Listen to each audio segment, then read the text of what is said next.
Great. Good evening. Welcome to this meeting of the Montgomery County State Delegation. Tonight is our first night of bill hearings leading up to the 2025 legislative session. I am House Chair Julie Polakovich-Carr, and on behalf of the entire delegation, we're very pleased to get our legislative session started this evening. And first of all, just a big thanks to Park and Planning and the Montgomery County Planning Board for hosting us for our hearings this evening.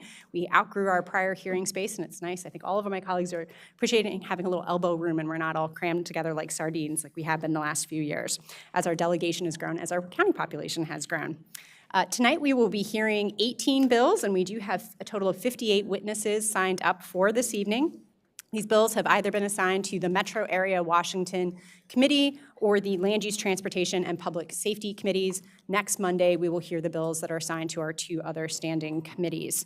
And before we get any further, I do just want to acknowledge that we've had a turnover in our leadership for our local House delegation committees. It has been a long tradition within the House delegation to provide our newer delegates leadership opportunities within the House delegation. And I first want to acknowledge and thank for their service our colleagues who have served as chairs and vice chairs of these two committees for the last several sessions. So for Metro Washington, Delegate Leslie Lopez is our former chair, and Delegate Linda Foley is our former vice chair. So we thank both of them for their service. And for Land Use, Transportation, and Public Safety, our former chair is now in the Senate, Senator Sarah Love, and Delegate Gabe Acevero was our vice chair. So we thank them as well for their service. And so our new leadership for these two committees for Metro Washington is Delegate Bernice Miracle North is the new chair, and Delegate Joe Vogel is the new vice chair for that committee. And for Land Use, Transportation, and Public Safety, our new chair is Delegate Ryan Spiegel, and our new vice chair is Delegate Chow Wu. So we look forward to working with them in those roles. Let me turn it over to our Senate delegation chair, Senator Ben Cramer, for his opening remarks. Good evening, and thank you all for being here this evening. My thanks to all the good people from the public who are taking time out of their evening to come share a little of it with us. Again, our thanks to our friends from Park and Planning Commission for allowing us to use their digs tonight. I suspect they think that's going to give them a little bit of pull when we get to the bills that they have. Ain't happening. But appreciate all of you being here, and looking forward to a great legislative session when we get to Annapolis. Thank you, Senator Cramer. So for our local bill hearings, the committee chairs will actually run the proceedings for all of the bills that are assigned to their committee. But before we start with the Metro Washington Area Committee bills, I do just want to remind folks of the time limits. So for our bill sponsors, and that includes if you're an agency staff or a staffer for one of the legislators who is presenting a bill, we don't run the clock for you, but please be judicious about your use of time. We do have a few local elected officials who are joining us tonight. They will have 5 minutes each. For representatives of county or municipal governments, 3 minutes each, and everyone else is 2 minutes each. I believe you'll be able to see the timer in the TV screens that are kind of above our heads and closer to the witness tables. And as a reminder to our witnesses, you will need to push the button on the microphone in order for it to start working. So with that, let me turn it to Chair Miracle North to start the proceedings for Metro Washington Area Committee. All right, thank you, Madam Chair. Okay, so calling the first bill I have on my list, MCPG 115-25. This is Delegate Holmes' bill. Good evening, Delegate Holmes. You have to press the button or for it. Thank yes, you very there much. You go. Session hasn't started yet, so I'm not in practice. It's okay, we're all new to this facility. Thank you very much for having me. By way of introduction, my name is Delegate Marvin Holmes. I work for Delegate Mark Corman.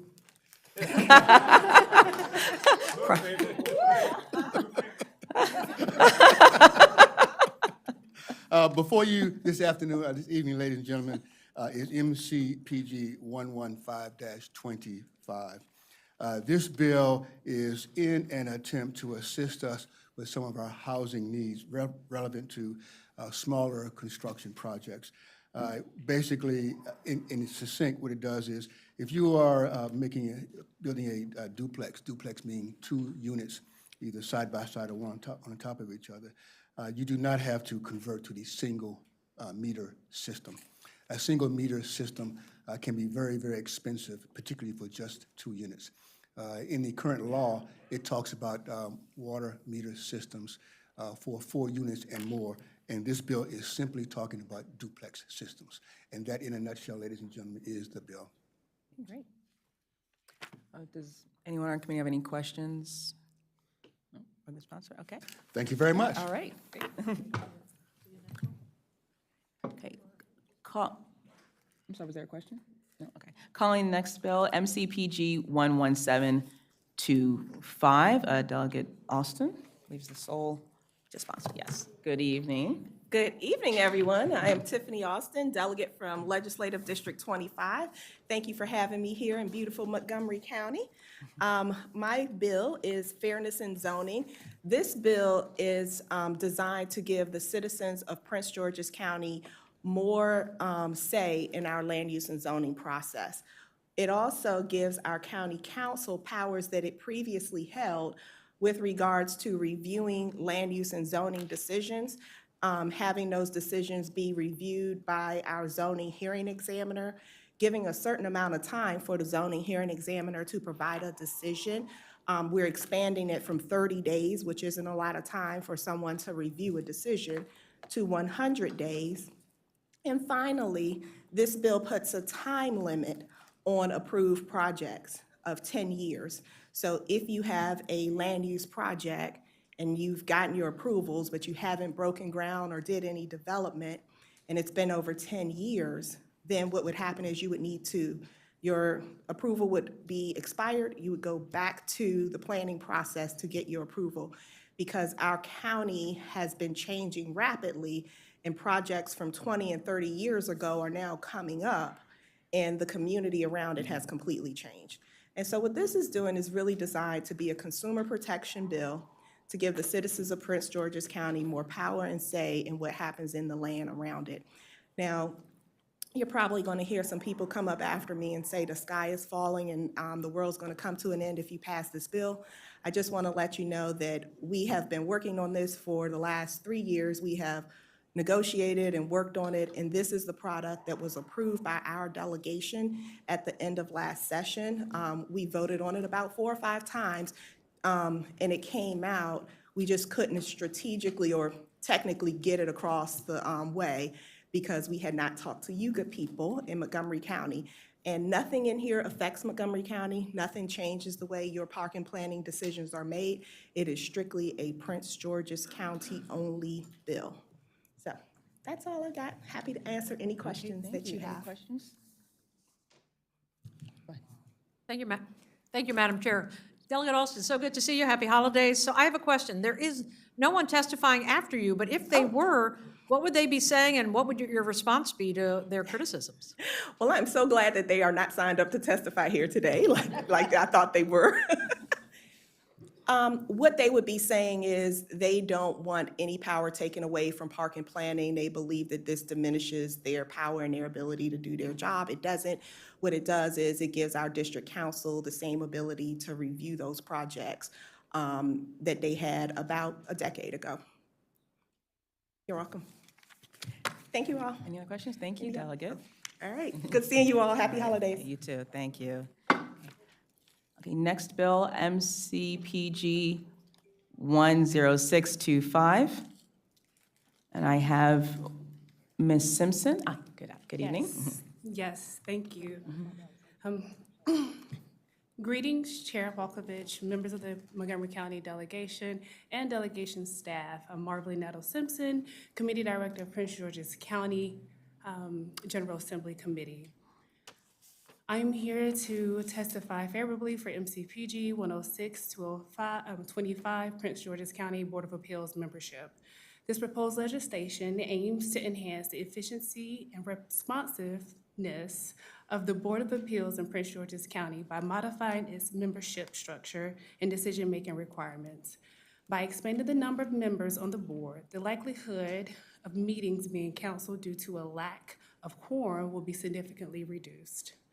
Recent changes, such as members transitioning to other roles and unexpected absences, have exposed vulnerabilities in the current structure. These changes will provide the flexibility needed to maintain operations and prevent disruptions. Strengthening our county's governance will promote timely and equitable decisions that will ultimately benefit our residents. So we ask for your favorable support on this bill. Thank you. Any questions on the bill? Thank you very much. Thanks. Calling next MCPG 10125, and Delegate Plakowicz-Carr will be coming up, okay. And for the first panel, I have Delegate Plakowicz-Carr and Artie Harris. And Monica Marquina, if she's coming in. Okay. Great, all right. Good evening, colleagues. For the record, I'm Delegate Julie Plakowicz-Carr, here to present MCPG 101-25. So this legislation would make some reforms to the live streaming requirements for meetings of the Washington Suburban Sanitary Commission, better known as WSSC, and the Montgomery County Planning Board. First, a little context. Maryland has a robust law that requires public transparency for meetings of public bodies. The Maryland Open Meetings Act requires that meetings are held open to the public, that a meeting agenda is published in advance of a public meeting, and that meeting minutes are prepared and made available about what transpired during a meeting. And this applies to hundreds, possibly a couple thousand public bodies across the state of Maryland. And all this is to ensure that the public has access to information that should be public. Both WSSC and the Montgomery County Planning Board are subject to these requirements under the Open Meetings Act. Notably, there are a very small number of public bodies that are required to supersede the requirements of the Open Meetings Act, and that is the case for both of these bodies. And that's because a couple of years ago, our delegation and ultimately the General Assembly passed legislation to require these two entities specifically to live stream all of their open meetings. This change was presented as, quote, codifying current practices by the bill sponsors at the time because we were coming out of the COVID-19 pandemic. And if we all remember, many bodies, most bodies were meeting virtually, were meeting on Zoom or Teams or other live streaming platforms. And so it was reasonable for us to assume and to want these bodies to continue to make their meetings available and to live stream them going forward. The issue was that we overlooked a couple of key aspects of the work of these bodies that predated the pandemic. So for instance, it used to be routine for our planning board to take educational tours to inform the development of a master plan. So what this looked like is members of our planning board, their staff, would go out on a bus to see firsthand an area that was under discussion as part of a draft master plan. Notably, no official business was being transacted, no votes were being taken, it was purely an informational meeting.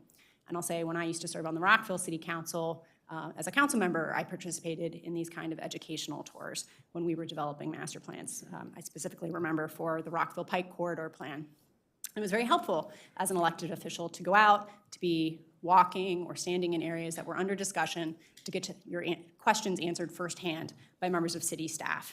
And notably, these are still meetings that are subject to the requirements of the Open Meetings Act, but it would have been very difficult to live stream those meetings.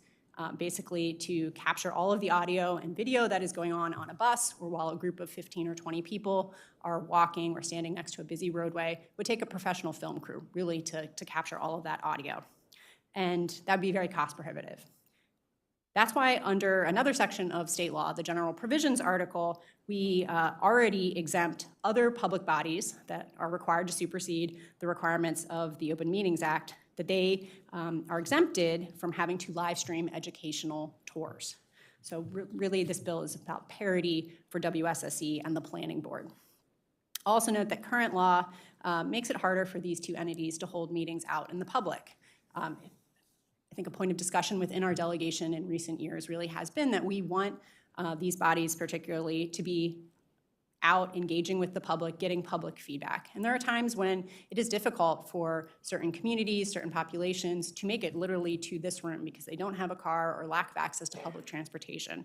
So again, live streaming can be difficult in terms of setting up the audio and having the right video equipment in place because very few or perhaps no other facilities in the county are set up to enable that at this point. So at the end of the day, what this bill does is it preserves the live streaming requirement for WSSE and our planning board when they meet at their headquarters, or if they are meeting frequently at another location, which we define as at least 10 meetings per year. But otherwise, it would allow these bodies to resume the activities that they were doing before the pandemic, the educational tours, and allowing for public meetings at off-site locations without being required to live stream the meetings. They would still be subject to all the other requirements of the Open Meetings Act otherwise. Thank you for your time. All set, yeah. Good evening, members of the delegation. I'm Artie Harris, Chair of the Montgomery County Planning Board. We're so happy to be hosting you in our home. So we really love having you here. Thank you for the opportunity to testify in support of this bill. It addresses an operational and resource challenge stemming from a requirement to live stream all planning board meetings, regardless of how or where the meetings take place, and even if no business is transacted. Under Land Use Articles, Section 20-202, the Montgomery County Planning Board, along with WSSC, pursuant to the Public Utilities Article, are uniquely required to live stream video or audio on all open meetings. We wholeheartedly agree with its intention to increase access and transparency of the Planning Board's work. The board is committed to this transparency, which is why we invest in audiovisual technology to ensure that the broadcasts of our meetings are reliable and a high-quality experience for those watching. However, this specific requirement presents a significant challenge when we conduct on-site educational tours for our master plans and parks projects around the county. The current requirement to live stream these remote meetings or tours makes it extremely difficult to provide a quality broadcast experience. It requires significant equipment investment and staff time. It should be noted that the proposed bill would still require all of our tours and planning board open meetings to be advertised, open to the public, and provide minutes.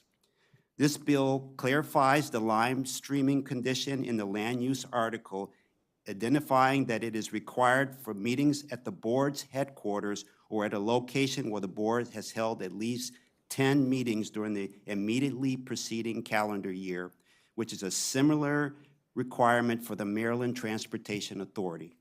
This update maintains our commitment to transparency and allows us to utilize our resources for other equitable community engagement best practices, including translation, interpretation, and other accessibility accommodations.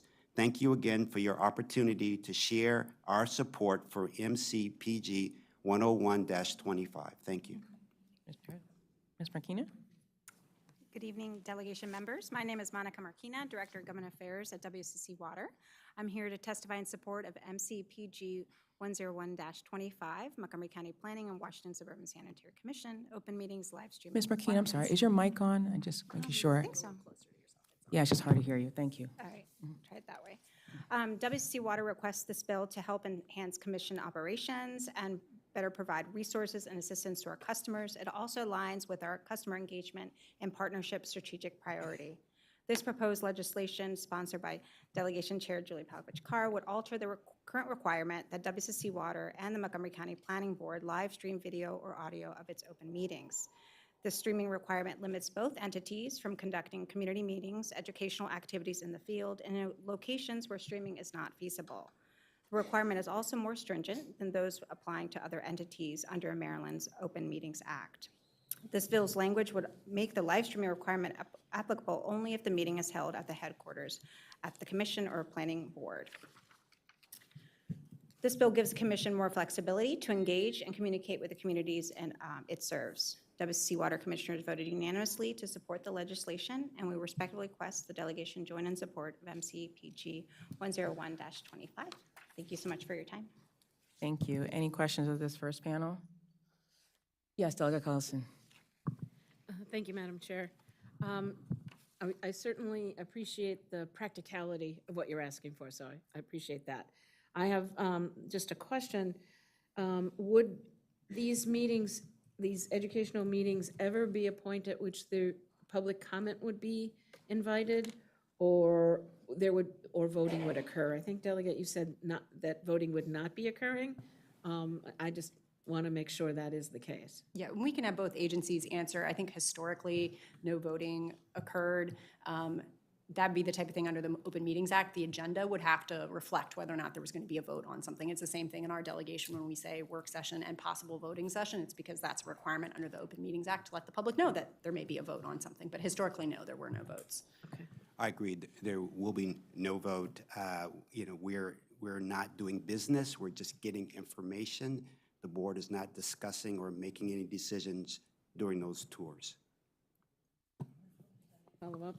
Yes, go ahead. Just to be clear, so the public comment that would be being offered in these kinds of settings are informational. They're not, you know, it's not an opportunity for someone to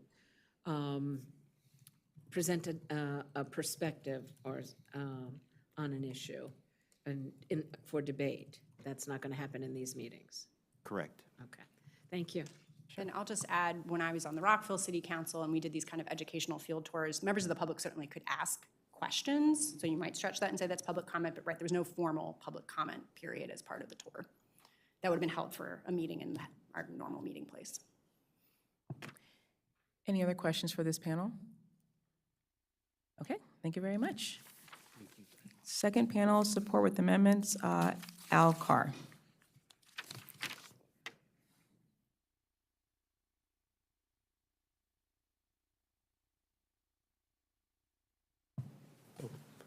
All right, good evening, Madam Chair and former colleagues and friends. For the record, Al Carr, on behalf of the Sierra Club Montgomery County Group. You have our written testimony, but I will summarize. We support the bill with amendments. We agree that the Planning Board and WCC should be able to do tours in which no business is conducted without having to live stream.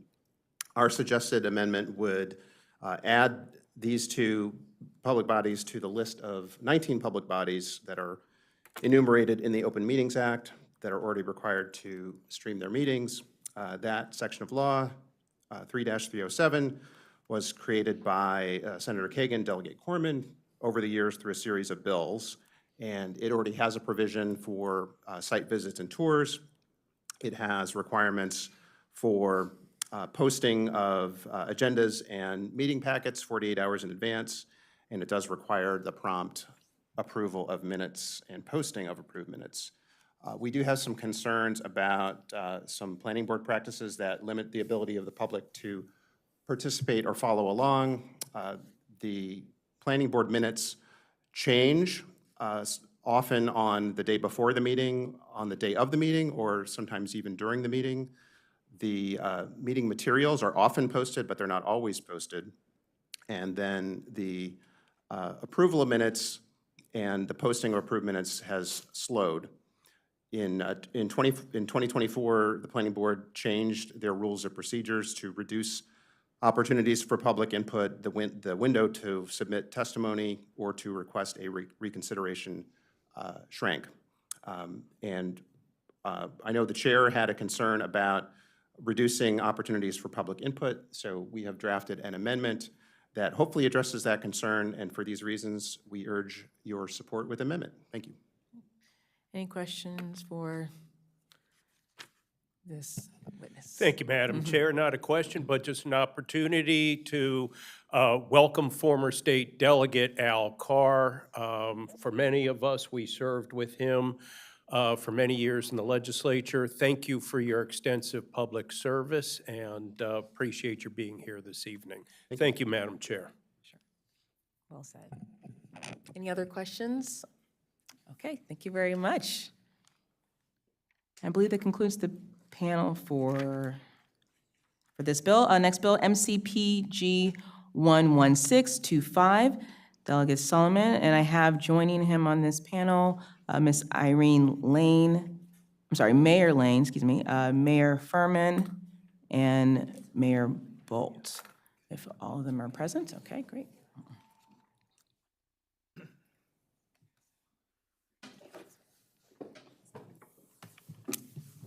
I apologize. It's council. I apologize. Got a typo there. Yes. Delegate Solomon, when you're ready. Thank you, Madam Chair.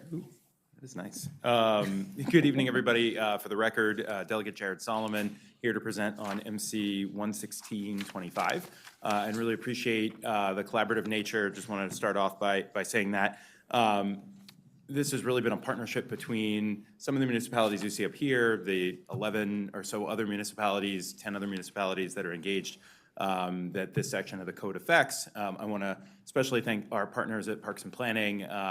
Director Jason Sartori has been a really wonderful partner, and I know they submitted informational testimony, but have been along the ride with us for the past year and a half as we worked on this, as well as some of our colleagues in the delegation who have offered opinions and weighed in on this, and then obviously our partners in District 18 and District 16. So what this bill does is really a clarification, because on its face, I know I've gotten a lot of sort of like crazy reactions of, wait a minute, is this totally blocking housing creation? Like, what are you all trying to do here? That's not the case at all. So really what this bill does, again, is it clarifies and in many ways actually reins in authority on an existing part of the statute that goes back to 2006. So in 2006, we'll go in our Wayback Machine, then Delegate Madaleno passed legislation that essentially clarified authority for, we'll sort of call them, no offense, Class B municipalities in the county. We'll say Class A are, or Type A and Type B. We don't want to designate anybody as lesser.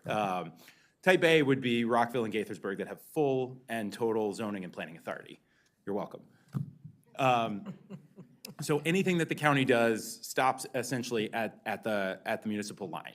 And then Type B are the municipalities that are up here. There's 12 of them in the county where the county zoning authority sort of supersedes everything, but these municipalities have the ability to regulate things like setback, height, fence restriction, overall bulk. And that is the group of municipalities that is impacted by the 2006 law that said you essentially have the ability to regulate, and in the code, you can see in the bill language, it says single-family home.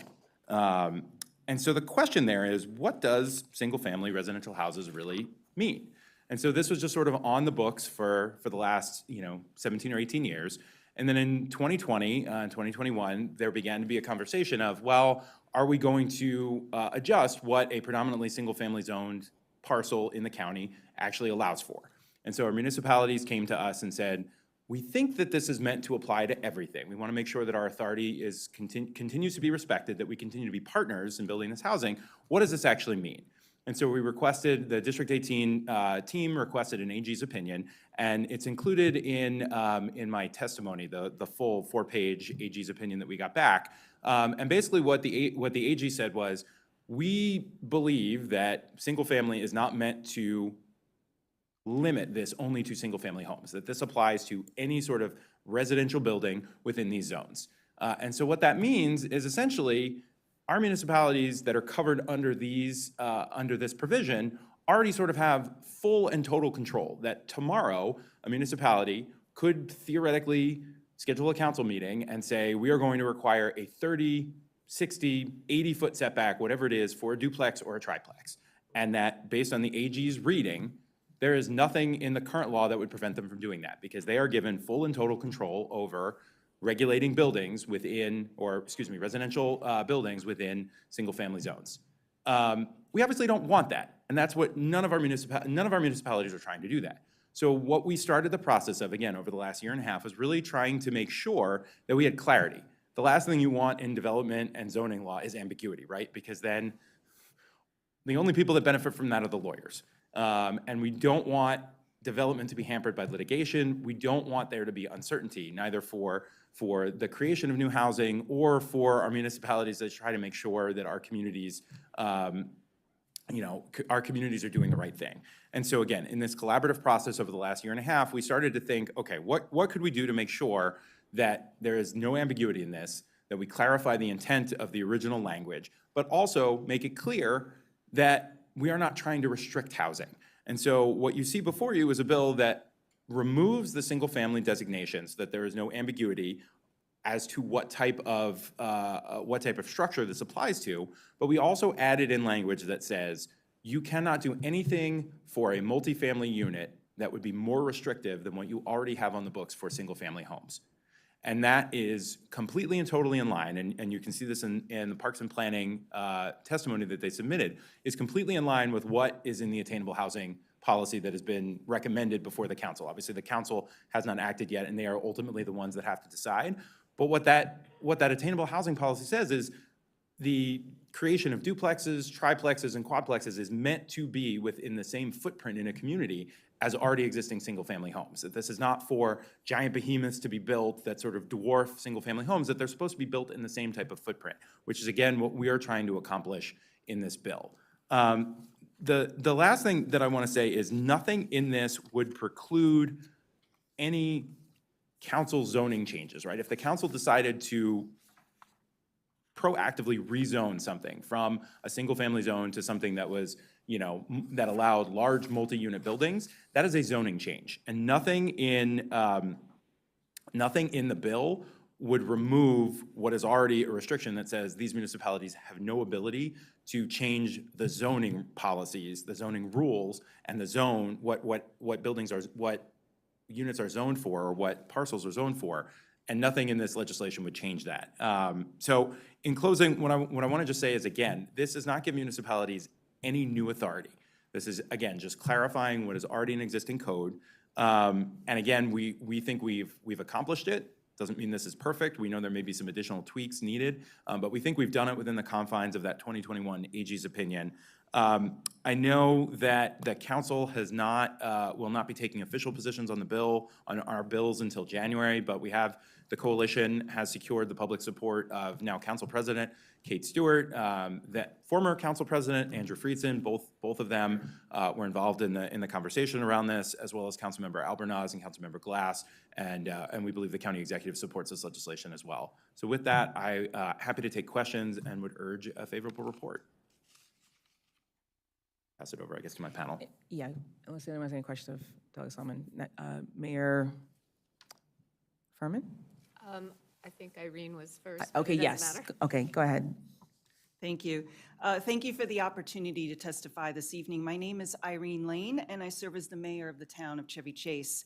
I'm here to express support for MCPG 116-25 for a technical amendment to Maryland Code Land Use Article Section 20-509 of the Regional District Act.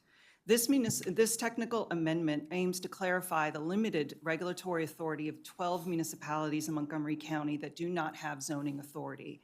These municipalities currently regulate certain aspects of single-family buildings within their jurisdictions. However, this authority was codified at a time when single-family zones consisted solely as detached single-family homes.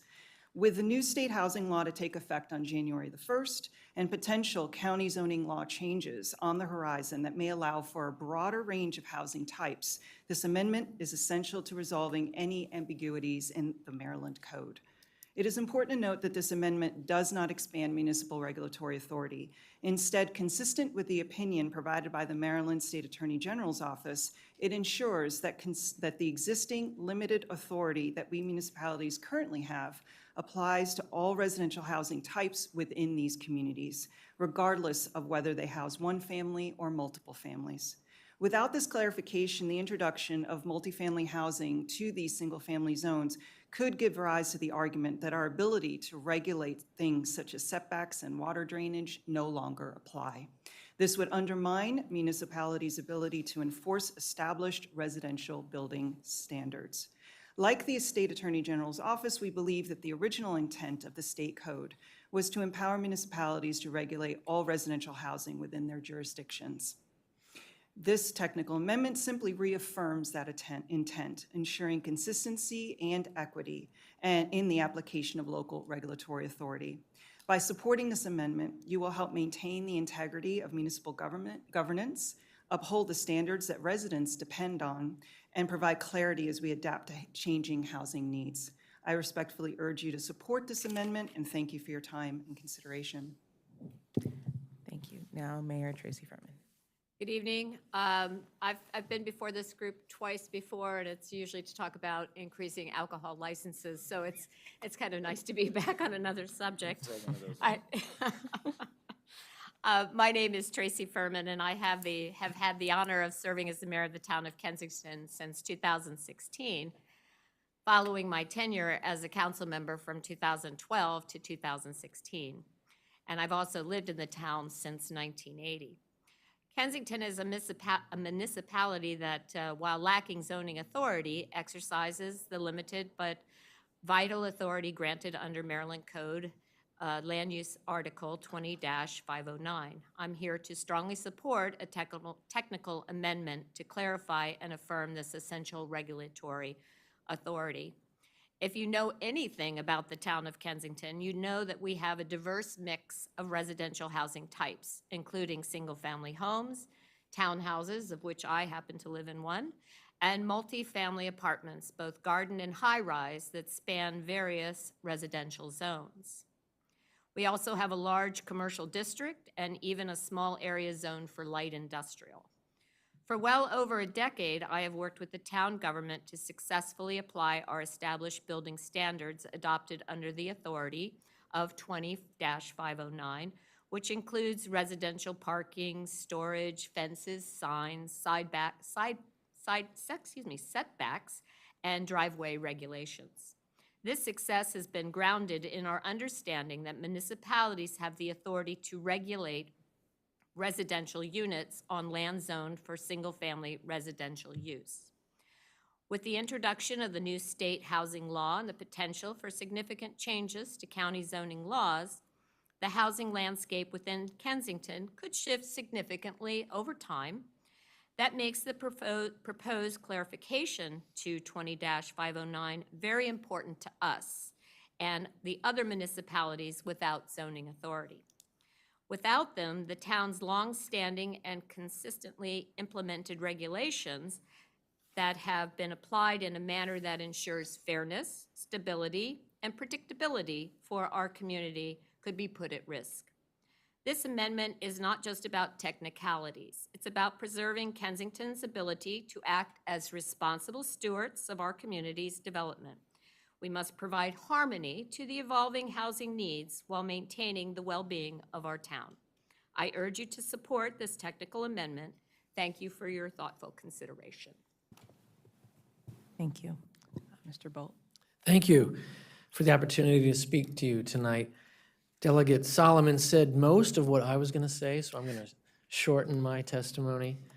I'm Ron Bolt. I serve as counsel to many municipalities in the county.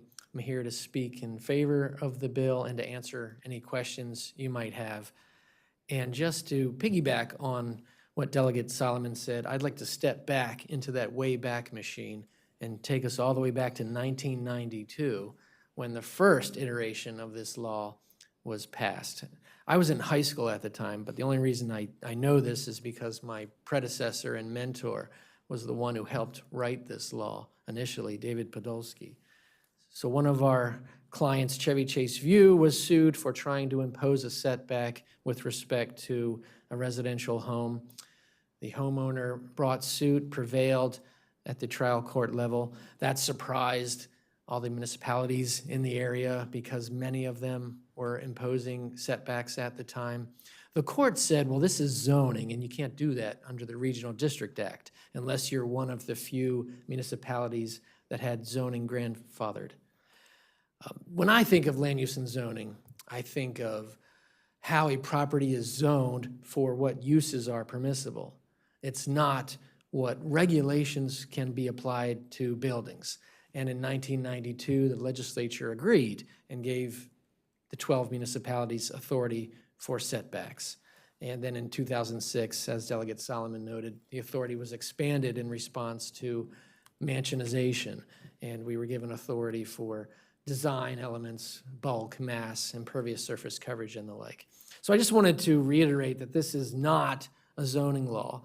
Determining what zoning is appropriate and what uses are appropriate, including what terms of residential housing, is authority that rests solely with the county council sitting as the district council under the Regional District Act.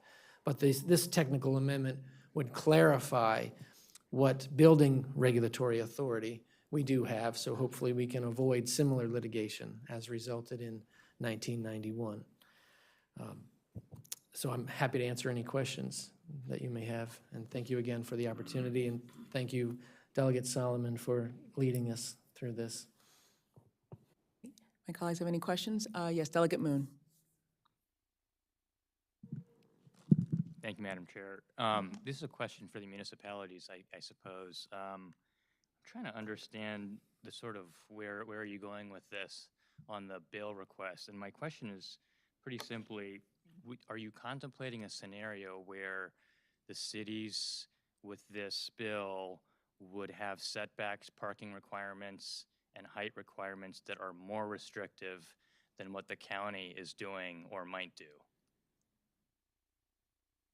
So I can answer that, Delegate Moon. So right now, the municipalities are allowed to impose building regulations with respect to certain things like setbacks, fences, and the like that are stricter than the county. And so, for example, if the county imposes a 7-foot side yard setback, some of my clients impose an 8-foot side yard setback.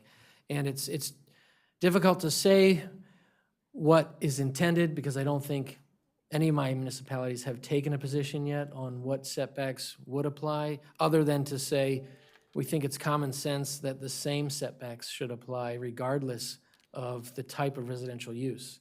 So the municipalities can't regulate what goes on inside the building, but outside of the building, there's similar intents and purposes with respect to space between buildings, light and air, and the like, if that answers your question.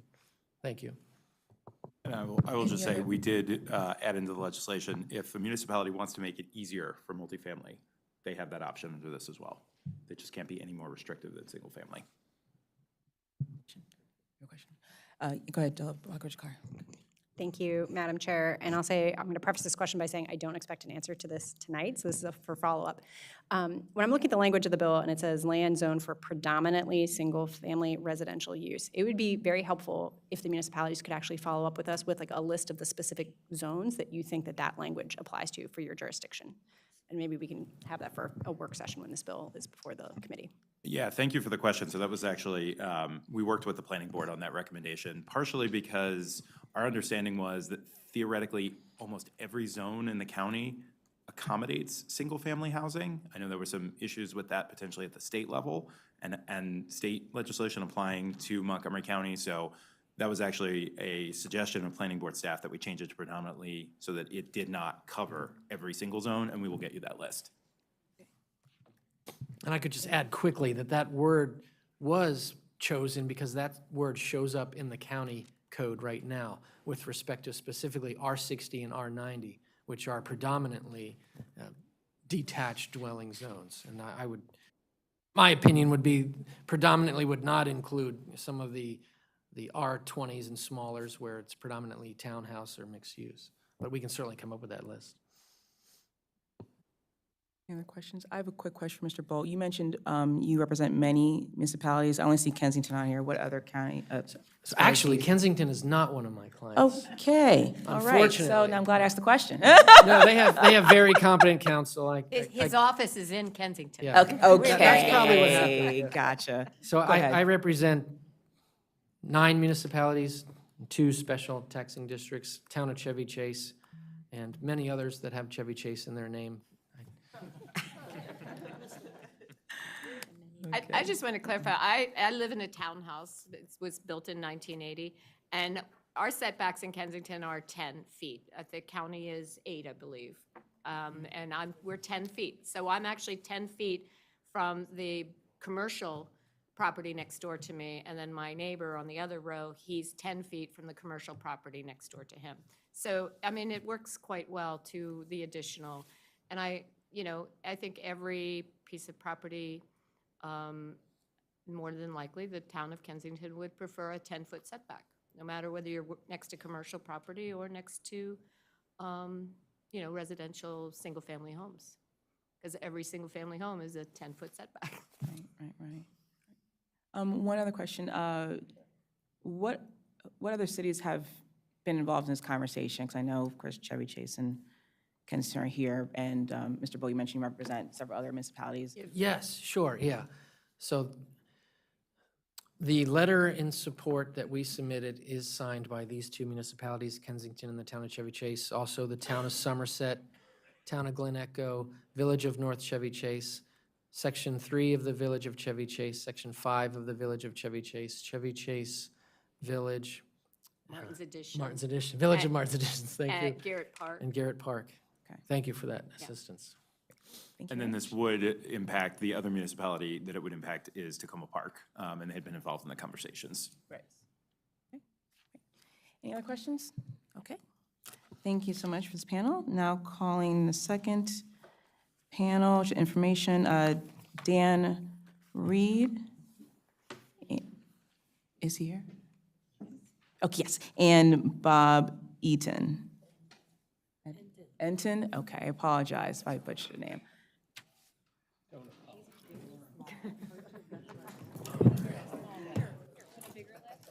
Thank you.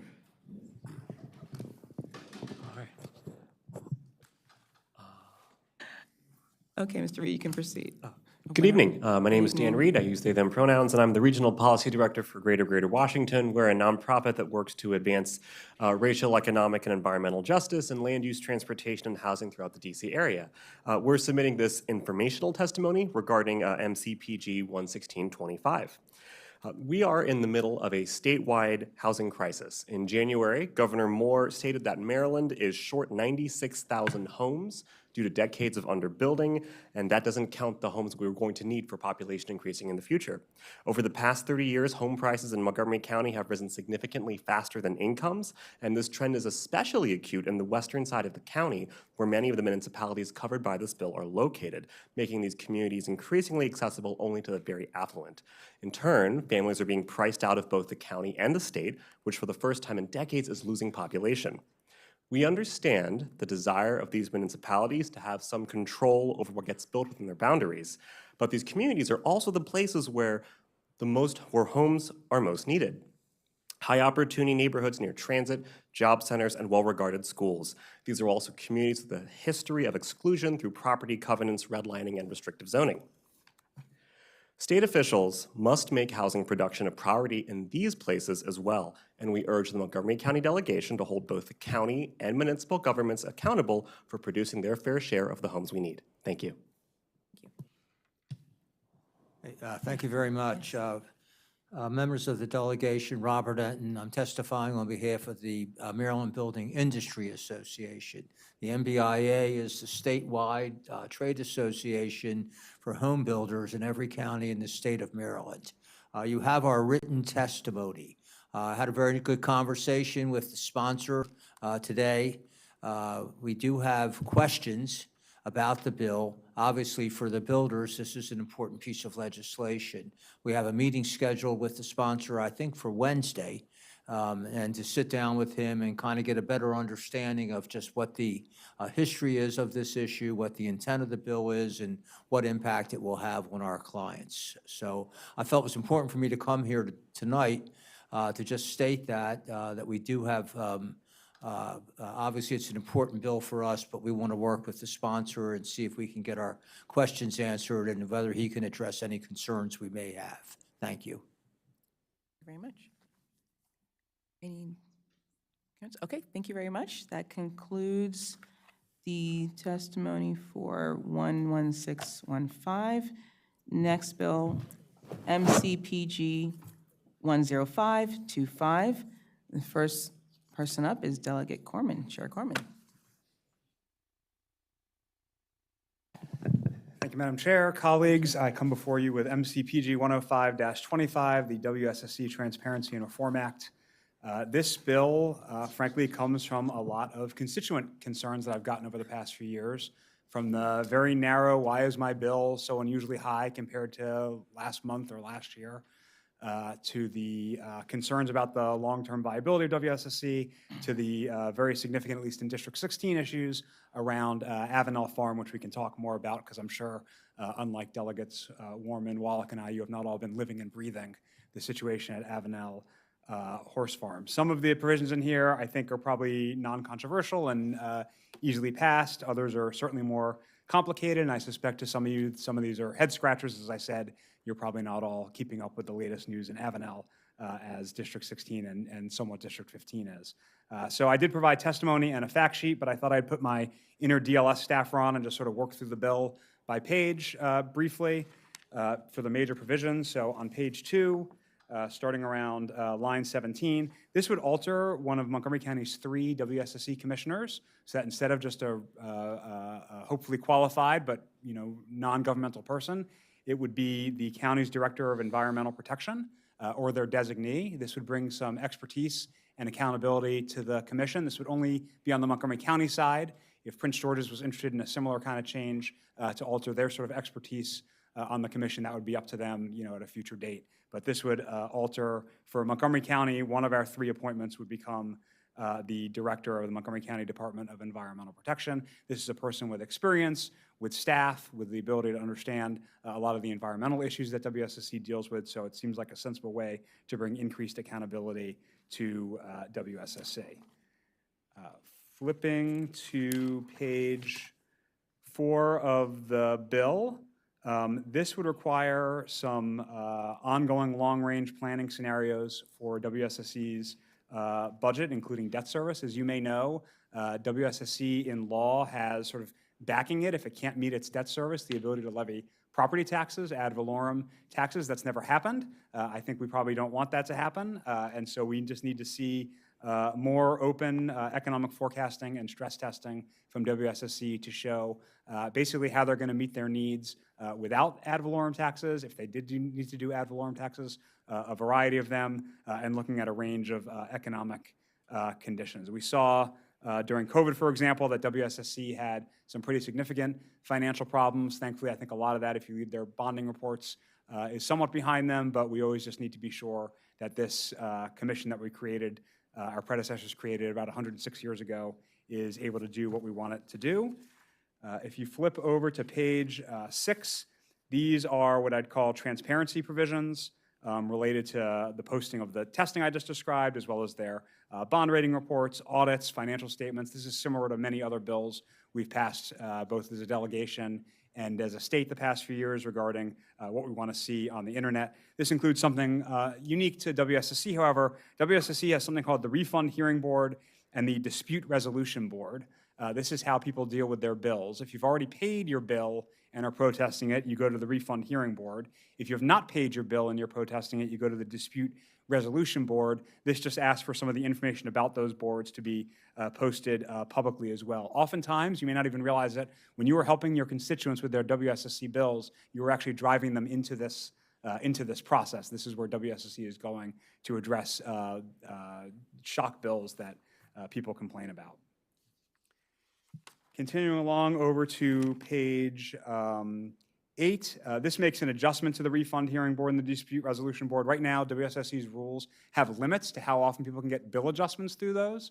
I think people should pay their water bills. I think if people have a Bond villain-style fish tank that they're filling up every month, they should pay the bill for that. But if there is no explanation for why their bill is so high, and believe it or not, this is an issue with WSSC, there are unexplained shock-high bills, I don't see why it matters how often those bills come if WSSC, working with plumbers, can't figure out what's going on. So we would still have all the processes in place for how these boards operate, so it wouldn't just be a handout. They would still have to, people would have to make claims, and if WSSC saw fit to add proof requirements, deal with proof requirements. But if we're going to allow a bill adjustment one time, I don't see why we don't allow it 3 times if we've decided that that bill was improper. So this would remove that limitation. Moving down to the middle of page 8, what turns out to be the most controversial part of the bill is just stating the General Assembly's intent that WSSC should start billing on a monthly basis. I brought, in honor of Al Carr being here, I brought my WSSC bills. I'm glad that joke landed with those of us who have been here a while. And if you look at your bill for WSSC, it's not on a fixed schedule. So if I look at my last 4 bills, it ranges from a 59-day bill to a 125-day bill. Oftentimes, actually, when our constituents call us wondering about their bill, that is the answer. We ask them to look at how long a period of time it is. They said, how can my WSSC bill be 8 times as high as it was last month? And it's because it wasn't last month. It was 8 months ago that they got their last bill. And so that's easily explainable to someone who calls us. So I think personally, as a matter of transparency, we should switch to monthly billing. I am sort of technology neutral on this point here, but I understand this is a controversial provision based on other testimony that's in, so of course, happy to discuss what the delegation wants to do there. That brings us to the bottom of page 8, which involves the Avenel situation that I alluded to earlier. Look, this is a strange one, but for whatever reason, decades ago, WSSC entered an agreement with the Avenel community and Montgomery County, as well as the PGA Golf Tour, related to a horse farm at Avenel. And now there is a dispute over how that horse farm should be treated. If I was really serving my constituents, I would prescribe in this bill the exact outcome that my constituents want for that horse farm. But that's not what I'm doing, responsible legislator that I am. Instead, I am saying that we should follow the dispute resolution proceedings that are in the contracts that the parties signed decades ago. The contracts have a provision in them for basically a dispute resolution process, a coordinating council, and WSSC, unfortunately, is so far declining to formally participate in that process. So this would put legislative muscle behind the contractual provision and make sure that they start showing up to resolve the contract dispute that they have with Montgomery County, with the Avenel community, and with the PGA Tour. I shouldn't say finally, penultimately at the bottom of page 8, this is a provision related, again, in honor of Al Carr, to differential rates for WSSC. I have to tell you, WSSC has its own bill on this issue, so if you all wanted to strike this provision and move the rest of the bill, that'd be okay with me. They have their own bill, so you'll hear about that shortly, and Senator Kramer can debate that with them then. And then the final provision is to use, in DLS, as you all know, we have the Office of Program Evaluation and Government Accountability, a neat little office that basically reviews government programs and government agencies and basically tells us if they're working, how they can be improved. And so this just requires basically a review of WSSC. There's a host of sort of study requirements that I put in there. I'm sure there are many others that my colleagues can think of that are worth including as well, and sort of look forward to others' thoughts on what we should be looking at with WSSC to make sure that this 106-year-old body is working for us and our constituents. And with that, I'm happy to take any questions, Madam Chair. Any questions? Yes, Senator Kramer. Thank you, Madam Chair. Quick question, Delegate Corman. I read through the bill briefly here. Is there anything in here that addresses or adjusts rates of any kind within the bill? It does not adjust rates, but I am asking that the office in DLS basically study the rate setting process that we have, which is a little bit unusual. It goes to basically 2 county councils. If the county councils can't agree, it goes to sort of a default rate. But no, this does not prescribe rates. I don't, unfortunately, as much as I love the power of the General Assembly, I'm not sure we should be prescribing the particular rates that get charged. No, and I'm just saying, thank you very much. That's what I was trying to get a handle on, if there was any, if you were seeking to modify that in any way within the bill. So then real fast, this monthly billing, which I think would probably be a good thing. I know that WSSC can go months at a time before sending a bill, and this has happened with constituents who have had toilets that were leaking unbeknownst to them, and then they get, a bill after a quarter, and that toilet's been leaking for 4 months, and then suddenly, or 3 months, and then they suddenly receive this bill, and it's a huge hit. So your proposal is to perhaps definitively make them bill on a monthly basis, or the way you worded it is it's the intent? Yep, so it is intent language, Senator, and that's because I think it's a complicated thing to do. I think the easiest way to do it is a technology solution. Nothing's easy. I shouldn't say the easiest way. This technology is expensive and can be controversial, but that's the clearest way. Obviously, there are other ways, like making sure the water meter readers get out there more, require self-reporting. There's different things that different water utilities do. So again, not being as prescriptive as I might want to be deep in my heart, I went with the sort of intent language here to sort of push WSSC along in the process of getting to a monthly solution. Any specifications as to whether those would be estimated billings as opposed to actual, because that too can have a significant impact on the ratepayers. Once again, they're getting estimated. After months, the actual reading is done, and then, boom, Yeah. here's this high bill. I would say the language is not prescriptive on that, but I generally agree with what you're saying, which is I want more specificity in the original bill that people are getting so that they understand what it is they're paying for. If they have a problem, like you're saying, like a leaky toilet, and even just the understanding that this is your bill for the month, not your bill for the season, not your bill for the 8 months, whatever the situation is. I think that's sort of the better way to go. But I also respect that as much detail as there might be in this bill, I am not the water utility, so I understand they have expertise that I can't bring to bear. Okay, thank you. Thank you, Madam Chair. Sure. Any other questions? Thank you, Delegate Corner. Can I just add one thing? I do not think I was emphatic enough that Delegates Warman and Wallach and Senator Love and Councilman Friedson are all very supportive of the Avenel provision. So just wanted to make that point. Thank you. Thank you. Right. Okay, panel number 2, Janelle Wright, Neil Gillian, and Gordon Bren. If I got that wrong, please forgive me, but Gordon Bren, okay. Honorable state delegates and senators, I'm Janelle Wright, president of the Avenel Community Association in Montgomery County. I'm testifying about Section 1, 28102 of the bill. WSSC owns 170 acres in the middle of the Avenel community. When WSSC purchased the land, the agency agreed under the 1984 Avenel Farm Master Agreement to maintain an existing equestrian facility on the site. This document is recorded in the land records. In 2023, WSSC gave notice to the Equestrian Center operator to cease operations. Public access ended. The community association I represent, the developer, the general manager for an adjacent golf course, and Montgomery County have all been trying to work with WSSC with no progress. Prince George's County has the Equestrian Center and Showplace Arena. And while it's hard to hold a candle to that facility, the residents of Montgomery County want equestrian facilities too. This is why the operation of an equestrian facility was included in the original development agreement to which WSSC is a signatory. The problem is that WSSC isn't abiding by the agreement or acknowledging this obligation. I could say more, but with just 2 minutes, I'll say this. The parties involved all find it baffling that WSSC's position is essentially a denial of facts.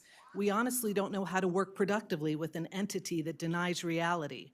It feels as though WSSC hopes we'll all give up in exasperation. We therefore find ourselves in need of state assistance and ask you to pass Bill 10525 to direct WSSC to participate in the coordinating committee as specified in the original property agreement. This facility could be a significant asset to the equestrian community, school children, underserved people such as veterans and those with disabilities, and so many more. People in Montgomery County want the recreational, therapeutic, and economic benefits that other areas of our state have. Thank you. Good evening. I'm Neil P. Gillen of Potomac, Maryland. I will summarize my statement and its related attachment detailing the history of the equestrian facility at Avenel. I represent the Avenel Equestrian Center Council Corporation, the nonprofit Maryland corporation established for the purpose of advising WSSC on the repair, maintenance, and managerial operation of the Equestrian Center pursuant to the directive of Section H of the Avenel Farm Master Agreement that, quote, such activities are in the public interest and serve the specific needs of the Potomac community. End of quote. In 1991, WSSC recognized it as the community organization to interface with the Commission on all matters pertaining to the preservation and operation of the facility. WSSC has ignored its obligations under the Master Agreement, giving rise to Delegate Corman's amendment in Section 28102 of this proposed legislation, mandating that it do so in part by appointing a representative to serve on the coordinating committee pursuant to that agreement. Further lacking WSSC's agreement to voluntarily undertake its contractual obligations and work through these issues with the signatories and the community prior to the effective date of this legislation, I recommend that the legislation include a requirement that WSSC acknowledge and fulfill its contractual obligations to maintain the Equestrian Center as a public facility by repairing the existing structure or constructing a new barn to be funded by the revenue received by WSSC from the cell tower leases on the site, the future bond lessee, and any other revenue derived from the equestrian property. That such revenue be accounted for and dedicated to the repair and maintenance of the equestrian center, and thereafter that WSSC be required to file an annual report on the maintenance and operations of the Avenel Equestrian Center to the appropriate committees of the General Assembly. Thank you for providing me with this opportunity to appear. Should you have any questions, I will respond for the record. Thank you, Mr. Gillen. It appears Mr. Brennan is not joining us for oral testimony, but so is there any questions of this particular panel? Okay, having seen no requests, thank you so much. And we'll Thank call you. the third panel. Catherine Kazing and Magdalena Seckler, support with amendments.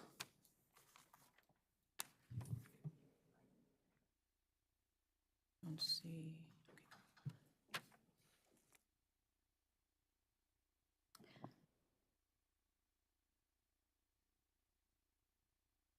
Is your microphone on, ma'am? Make sure you press the Okay. button before you talk. Okay, thank you. Perfect. Bill MCPG 105-25 says it is the intent of the General Assembly that WSSC shall bill on a monthly basis. While monthly billing is fine, I ask the delegation to please amend this provision to prohibit WSSC from deploying smart meters, or at a minimum, clarify that WSSC will not use smart meters to achieve monthly billing. Monthly billing can be implemented without smart meters. WSSC could continue with its current meters and bill once a month the average expected usage, and then at the end of each quarter, have an actual meter reading to true up the billing to match the reading. Fairfax Water rejected smart meters as not cost-effective. 2 local water agencies where AMI smart meters were implemented are Baltimore and DC Water, both of which have astronomical rates. Baltimore has had many meter reading and billing issues after switching to AMI. WSSC does not need to use smart meters to improve its operations and reduce costs. In addition to their high costs, smart meters emit the same RF radiation that cell towers do. However, unlike with cell towers, state and local governments are free to reject smart meters on the basis of health and environmental effects. In 2021, the U.S. Court of Appeals for the District of Columbia Circuit ruled that the FCC demonstrated a complete failure to respond to comments concerning environmental harm caused by RF radiation. The court found the FCC failed to address impacts of long-term wireless exposure, impacts to children and to the developing brain and reproduction, as well as to wildlife, the environment, and it also ignored testimony of people injured by wireless radiation. People have had to move after becoming disabled by emissions from smart meters. WSSC says it may need up to $200 million to replace lead pipes. I urge the delegation to learn from the history of lead pipes and not repeat it by creating another environmental health hazard with smart meters. Thank you. Thank you. I apologize, I got the wrong name, so it's Ms. Theodora. Scarrato, thank Scarrato, you. yes, thank you. You may proceed. Great. So the monthly billing should not be a mandate for wireless meters. The bill text needs to be amended to ensure it will not be used to deploy unsafe and expensive smart meters. They emit, as she discussed, pulsed RF radiation. Every time a new network is deployed, another layer of RF radiation is added into the environment. It is everywhere, and there is something that we can do about it. Instead of green-lighting unsafe technology, you can ensure proper long-term safety testing before deployment of new technologies, especially wireless technologies. While I was Executive Director of Environmental Health Trust, we sued the FCC in regards to its outdated 1996 human exposure limits for wireless radiation. And as she discussed in 2021, the court ruled that the FCC needed to explain itself. Its ruling that the limits that they set in 1996 didn't need to be changed was deemed arbitrary and capricious. The FCC has not explained how its limits address long-term exposure, has not explained how its limits protect children or protect the environment. There was a lot of research on impacts to birds, bees, and trees in the docket. It's been 3 years, they haven't responded, so it cannot be stated that FCC's RF limits rest on an updated scientific review. I urge you to watch a presentation to the WSSC by Dr. David Carpenter, a Harvard MD, now director of the Institute for Health and Environment at the University of Albany. He talked about the science and impacts to human health a few years ago when smart meters were looking to be deployed by WSSC. I also would urge you to read the Harvard investigative report called Captured Agency, where Norm Alster, the reporter, talks about how the industry is using big tobacco tactics in regards to this issue, where there's undue influence into the science as well as policy around this issue.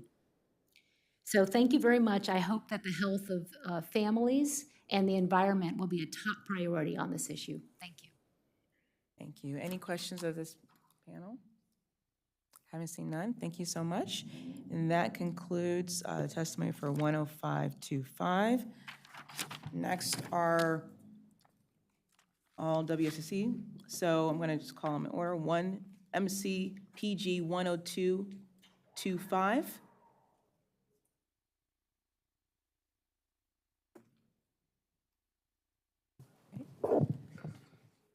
Good evening, Chair Palak-Vichkar, Vice Chair Shetty, and delegation members. Again, my name is Monica Marquina, Director of Government Affairs at WSSC Water. I'm here to testify in support of MCPG 102-25. WSSC Water requests this bill to update Commission operations by aligning with current industry practices, helping WSSC Water to serve as a more efficient, cost-effective, and advanced water utility.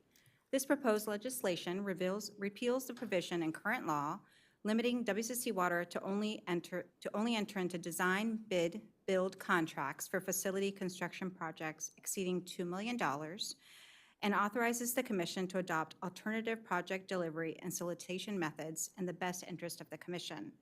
Alternative methods such as Construction Manager at Risk, CMAR, and Progressive Design Build are commonly used throughout the water utility industry.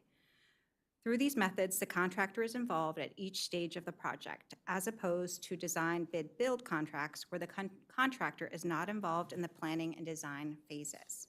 This often leads to several change orders and increased construction costs and delays.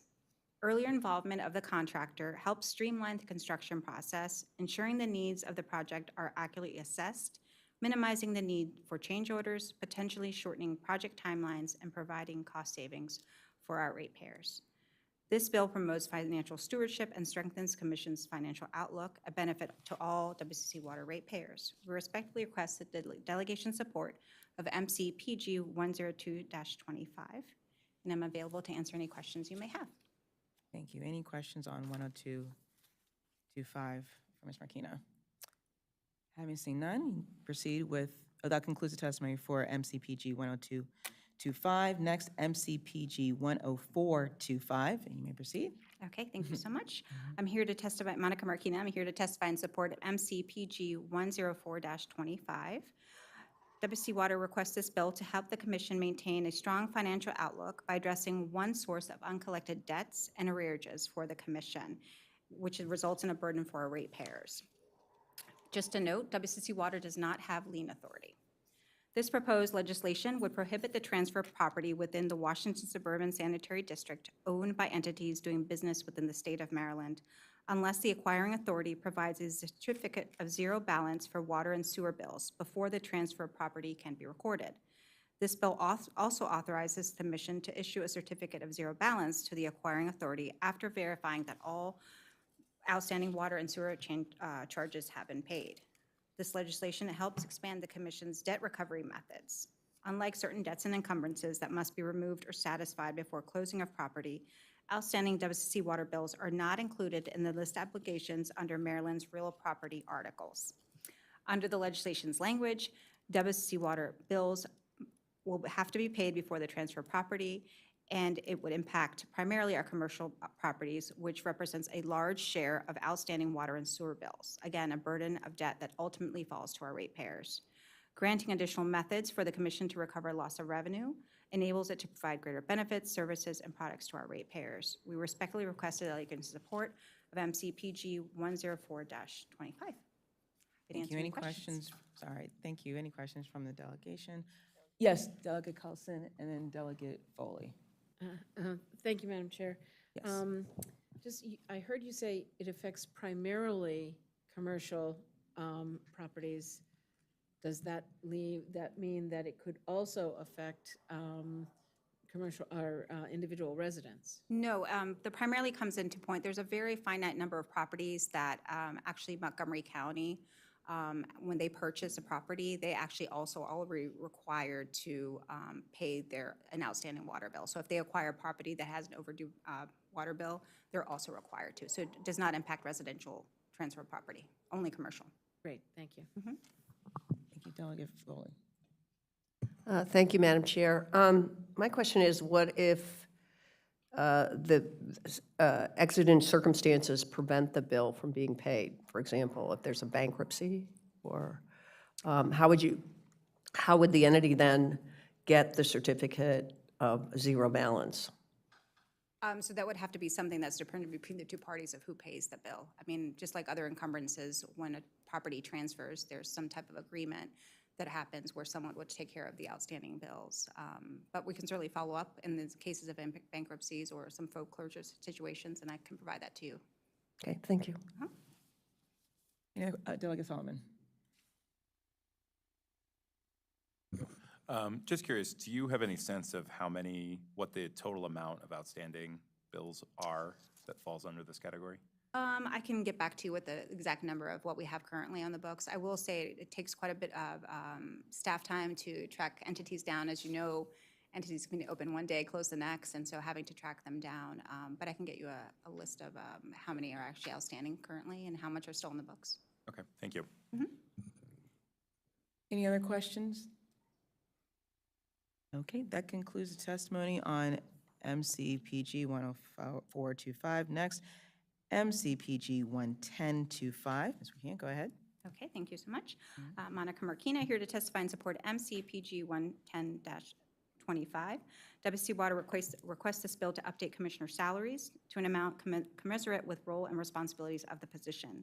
This proposed legislation increases the annual salaries of WCC Water commissioners. The salary for the chair would increase from $13,500 to $25,500, and the salaries for the vice chair and other commissioners would increase from $13,000 to $25,000 respectively. In accordance with the Maryland Constitution, the bill would not apply to the salaries of commissioners serving in office before the effective date of this bill. This new salaries would take effect at the beginning of the next term of offices that begin after the effective date of the bill.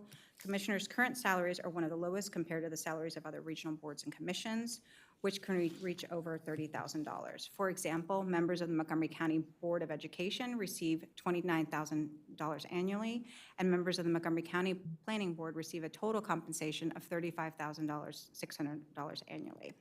Commissioner salaries have also never been adjusted since they were established. WCC Water commissioners dedicate significant time and attention to the activities of the commission above and beyond their part-time status. Therefore, we find it equitable to adjust their salaries to an amount closely aligned to the levels of other boards and commissions. The bill ensures commissioners are fairly compensated for the time, commitment, contributions, and the current cost of living. We respectfully request a delegation support of MCPG 110-25. I'm happy to answer any questions you may have. Thank you. Any questions for the delegation? Having seen none, that concludes the testimony on MCPG 110-25. Next, MCPG 11125. Ms. Marquina, take it away. Thank you so much. Monica Marquina, I'm here to testify in support of MCPG 111-25. This bill aims to update commission operations by aligning with local standards to provide increased environmental protection and enhance user experience of our local watersheds. This proposed legislation would increase WCC Water's watershed infraction fine from $150 to $500 for initial infraction and from $300 to $750 for repeat offenses. This fine structure is compared to other state and local agency fines such as Baltimore County, Maryland Park and Planning, and the Maryland Department of Natural Resources, which have an initial fine set at $500 for similar property violations. Since the pandemic, WCC Water has experienced a significant increase in public use of our watershed properties for leisure activities, which we love to see. However, this has also led to increased prohibited activities such as trash dumping, vandalism of equipment and facilities, use of motor and dirt bikes, and other damaging conduct. Over the past few years, the Commission has primarily issued warnings to violators, but the Commission still incurs costs to repair or mediate any damages caused by these infractions. Increasing the fraction fine will help serve as a greater deterrent to potential violators and will help cover the immediate cost of restoring the property. Again, the goal here is education, not in imposing these fines on our community, but using it as more of an educational tool and deterrent. This bill promotes a more sustainable and cleaner environment and allows the commission to dedicate resources and finances to other more critical activities. We respectfully request the delegation support of MCPG 111-25. Any question from the delegation on 11125? Yes, go ahead, Delegate Williams. Yes, the question is, could you tell us, or do you know approximately how many violations there were last year, or do you know this year? I can confirm that number, but the number has actually been quite low. What happens is when an officer encounters a situation, we actually provide education and community outreach as well as a warning to our violators. This would essentially try to recoup some of the costs when those infractions do occur after numerous warnings. Any other questions? Okay, seeing none, that concludes the testimony on MCPG 11125. The next bill on the last for you, Ms. Marquina, is MCPG 11225. Take it away. Okay, thank you so much. Here testifying in support of 112-25, WCC Water requests this bill to improve commission operations by aligning with current industry practices, helping WCC Water serve as more efficient, cost-effective, and advanced water utility. This proposed legislation would authorize, but not require, WCC Water to adopt class-based rates. Under current law, WCC Water is required to provide a uniform rate throughout the sanitary district, therefore not permitting customer classes. However, customer classes are standard for most water utilities. WCC Water is one of the few water utilities in the nation that does not have rates for charges based on customer classes, particularly when compared to other regional water utilities such as the City of Rockville, the City of Annapolis, Howard County, and Charles County, to name a few. Establishing class-based rates provides the Commission greater flexibility to tailor those rates based on customer usage, broader customer assistance program, and enhanced customer service. This bill ultimately enables the Commission to provide more benefits and assistance to our ratepayers. We respectfully request the delegation support of MCPG 112-25. Available to answer any questions. Any questions on 11225? Okay, start with Senator Kramer, and I saw someone's hand down there. Delegate Wilkins, okay. Thank you, Madam Chair. Hi, Monica, how are you? Hi there. How are you, Nice Senator? to see Nice you. to see you. So my understanding is, were this bill to pass, WSSC would be able to bill at a different service rate based on, and I'm trying to glean from the bill, the size of the meter or other methods. Can you explain that? Yes, it would provide different flexibility. Currently, it's based on the size of the meter. And so we would just allow for some flexibility in that. But also what we found is that looking at other water utilities, so let's take, for example, our customer assistance program. So the City of Baltimore and others have a lifeline rate, which allows for a reduced rate or for the initial, let's say, 10,000 gallons, right? And so there's a reduced rate at which you would charge that customer. And then after that, the other rate would kick in. And so currently under our program, the way it's written now, we wouldn't be allowed to even consider those. And again, this is just allowing, I wouldn't dictate how we go about doing that. We obviously would do a lot of customer outreach and community outreach to our stakeholders, which are many, including this delegation and our county council members, as well as our ratepayers to talk about what those options would look like. So I thought I recall the WSSC now has rates based on usage, is that correct? So there's 4 tiers, yeah, 4 tiers, yes. Correct. And how would this affect those tiers? So the tiers would remain, but you would be able to look at different customer classes. So you would divide up the different categories, but the tiers would remain as far as usage. Well, and I'm reading, it says, in this section, class includes, pardon me, a class based on the size of the meter on the water connection leading to a property. So share with me what one property might have as far as a size of a meter as opposed to a different property, and So- what that would, what are those implications? So currently, we had actually a customer that highlighted this for us at a budget hearing. Some of the larger homes actually have a larger size meter. And so they fit in that category, similar to perhaps maybe a commercial property.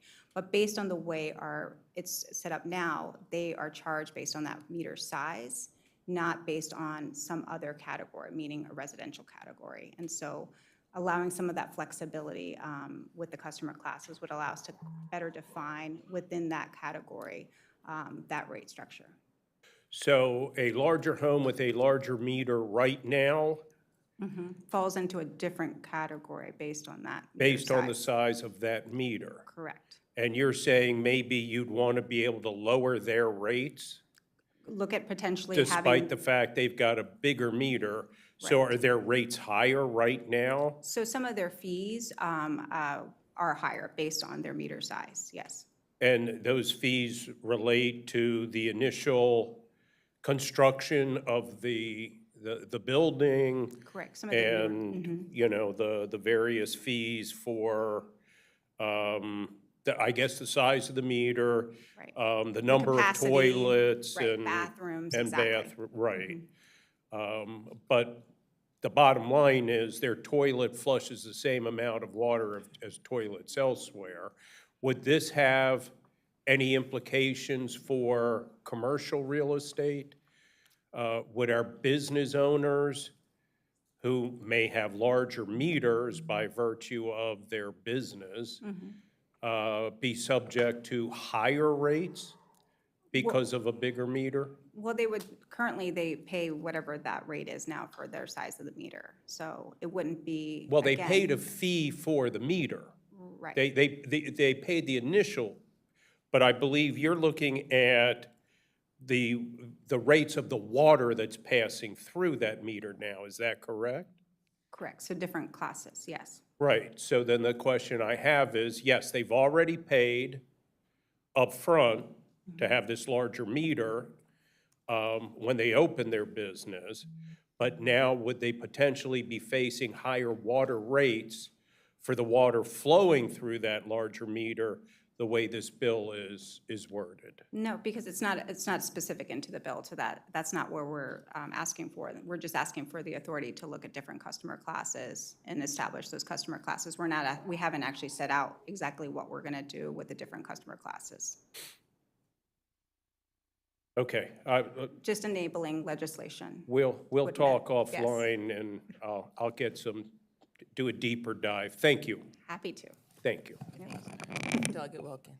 Thank you, Madam Chair. Thank you so much. I think the senator and I are having a mind meld because I did have a similar course of questions. And I think your response to the last question, I think it's difficult for me to make a decision on this bill without further understanding sort of where WSSC will be going with this. Okay. And for the residents in my district, if there's a huge potential to see increases in their rates and their fees and their costs, if we're now creating these different classes. So if there's more that you can say around what this will look like in terms of our residents, I think that will be of utmost importance for us as we make a decision around this bill. Is there anything further you can say around what this looks like and when it comes to cost and fees and the water bills for our residents? Okay, happy to provide that afterwards. I will definitely provide that additional Okay. information on what that would potentially look like.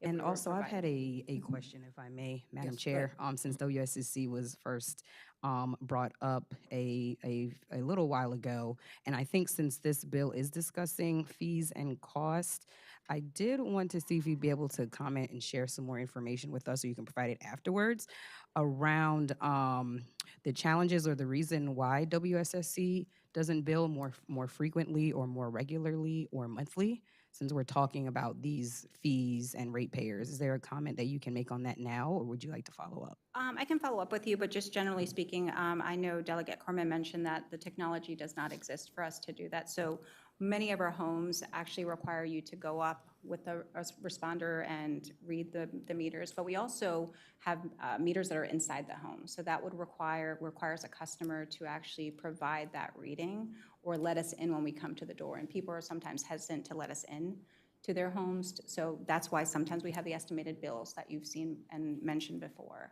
where we're not able to get an accurate read. And so we often will send a mailer out asking them to please call in that meter read so we can give you an actual read.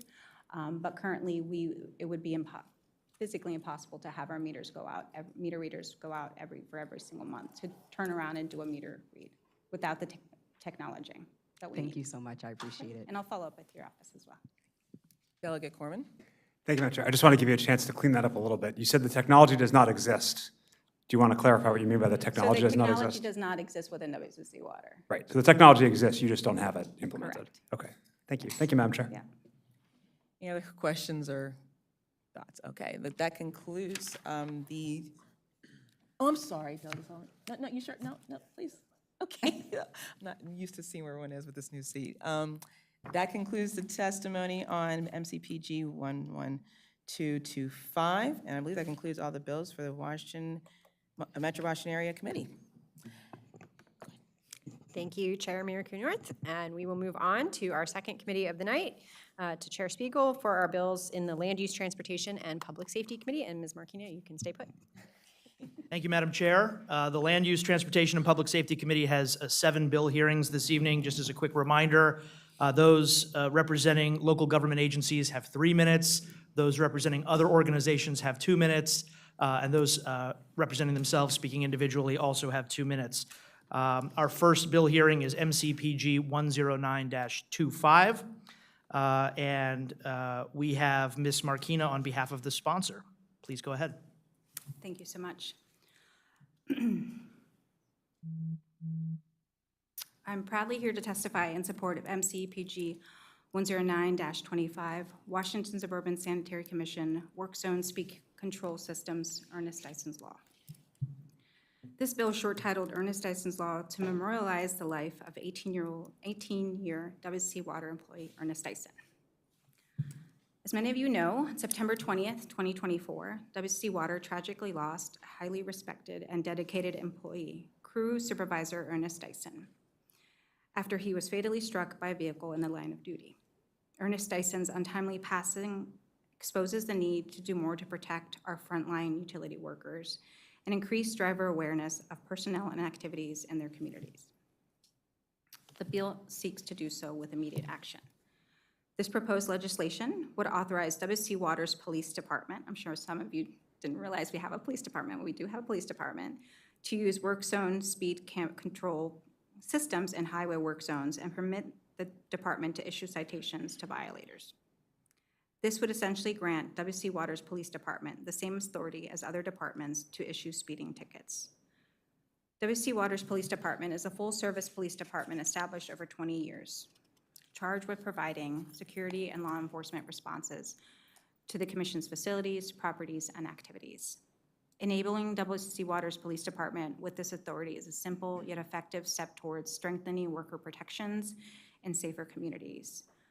We respectfully request a delegation support of MCPG 109-25. And as a point of personal privilege, I would like to thank many of you who reached out after we lost Mr. Dyson on finding ways to help in these situations. Thank you so much.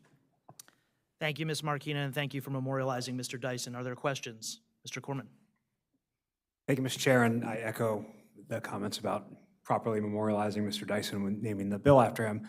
I did just want to get a little bit of insight on how this would work. I mean, right now, the county police, state police, they are able to deploy mobile speed units along construction zones. Doesn't sound like WSSC communicates with them on that. So one, would that be one potential answer, not even requiring a bill, to work closely with the county police and state police to put automated enforcement at these sites without any further action from us? That's question one. That's certainly something we can look at further. We actually will be working with our county counterparts and looking deeper into this legislation.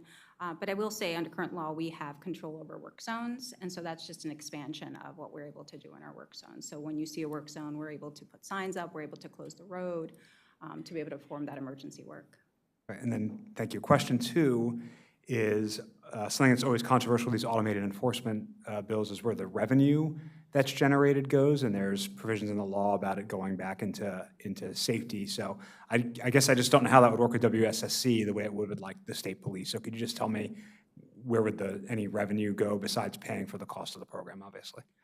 So just some examples. We, since 9/11, we've had to enhance our security around, we have several water towers that, again, we're always under cybersecurity threats and other types of security threats. And so that would certainly be something that we would look at as far as what we do with the revenue. There's many ways for us to enhance our police department as well as our surveillance possibilities over our, assets and infrastructure. So you'd put it to safety and security more broadly, not just focused on road safety, work zone safety? Potentially. Great. Thank you. Thank you, Mr. Chair. Thank you. Any other questions? Delegate Foley. Thank you, Mr. Chair. My question is, do the WSSC law enforcement, or not law enforcement, but the WSSC police, do they have the right now to issue traffic citations to people? Traffic citations? No. Because I'm having trouble figuring out how a citation would be issued. There would be a citation issued for a speed camera in the work zones, and how would that work? So I get one of those in the mail. Is it a citation? Is it something I can go to court to contest? Yes. It would be the same exact process, where currently under the speed camera legislation, you're required to have it reviewed by a police officer prior to it being authorized and sent out. So it'd be the same exact process. We would follow the same process that a county police officer who looks over the speed camera tickets would send out. And I know it well, working with Councilmember Spiegel on speed camera bills, how at the municipal level, it's the similar situation, where it would be reviewed by a police officer, which we have. Ensuring that it was captured, the license plate and all that would be appropriate. So would the citation come from the WSSC, or would it come from the county or the state? From, the agency issuing the citation, which would be WSSC Water. Okay, thank you. Other questions? All right, seeing none, that's the end of that bill hearing. Thank you, Ms. Marquina. Always nice to see you. Our next bill hearing is for MC 8-25. Sponsor is Majority Leader Moon.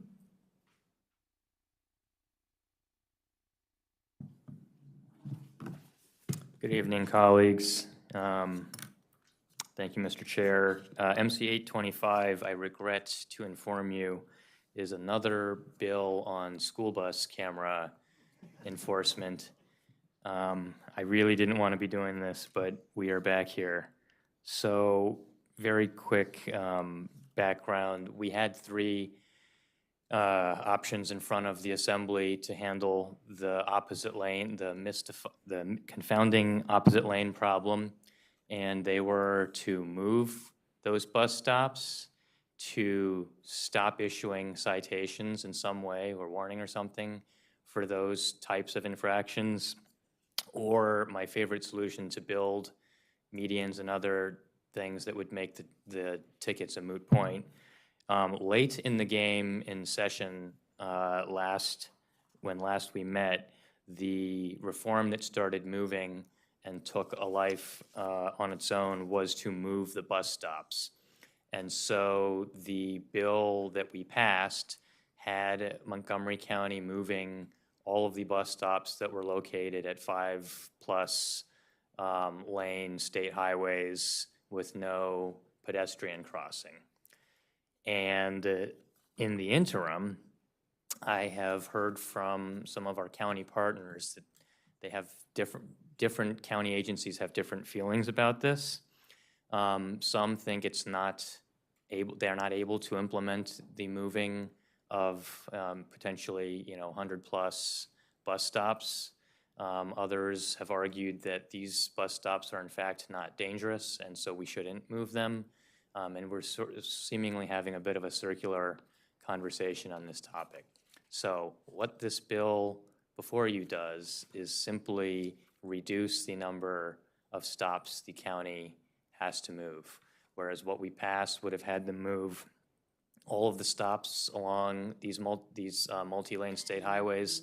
This would have them move stops that had over 400 offenses, about $100K worth of offense revenue for that. It's a $100,000 offense bus stop, essentially. So that's what the bill does. And I don't think folks are necessarily happy with this.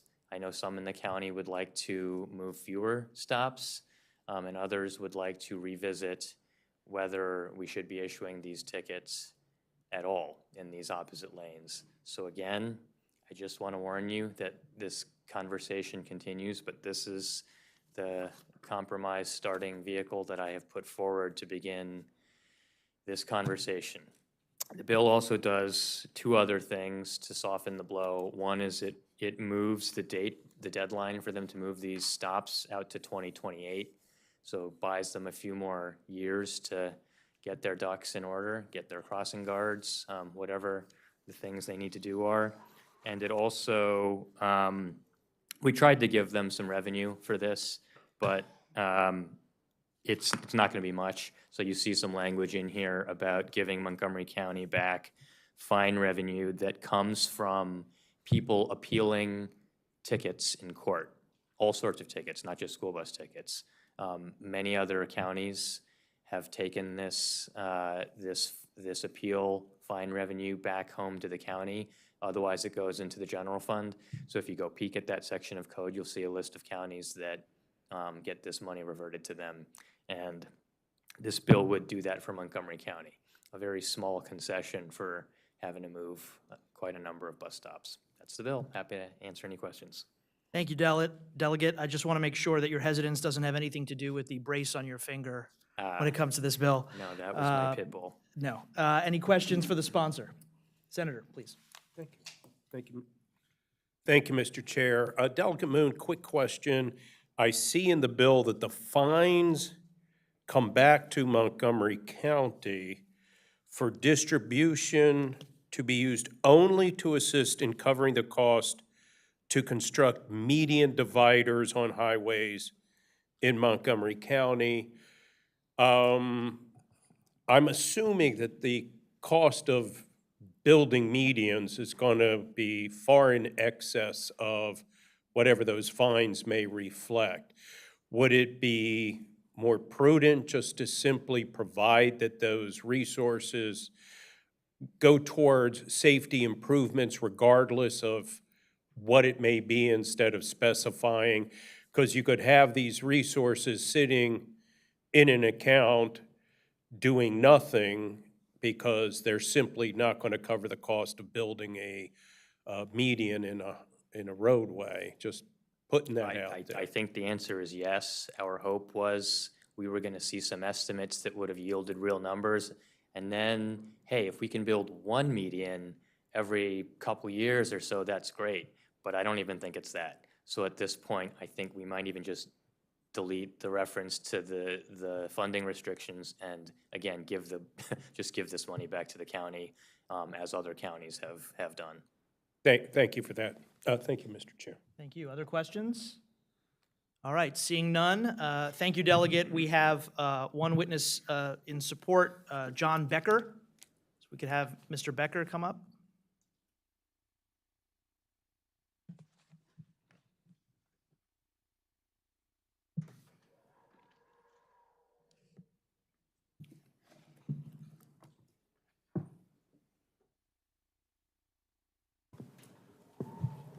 Thank you very much for allowing me to testify here tonight. As you're aware, I'm going to be speaking about a number of bills, so I'm going to be, with decorum, going to do it piece by piece here. I'm John Becker. I live in downtown Rockville, across from the Rockville Metro Station, and I'm here tonight as a board member of Safe Roads Maryland and as an individual.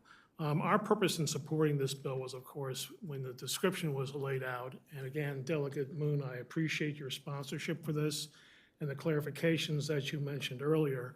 We support moving forward with this kind of a bill. It contributes to safety as far as pedestrians, drivers, bicyclists, school children, the whole ball of wax. The details on the monetary part of it, we're going to leave to those who are more inclined and experienced. And with that, I will say this, that I thank you for your time. And again, we support this effort, to begin this effort and accomplish something here. And thank you, and looking forward to testifying on a future bill shortly. Thank you. Any questions? All right, seeing none, thank you. That concludes the hearing on MC 825. We'll move to MC 20-25, and we'll start with the sponsor. We have Sari Wish on behalf of Delegate Kaufman this evening.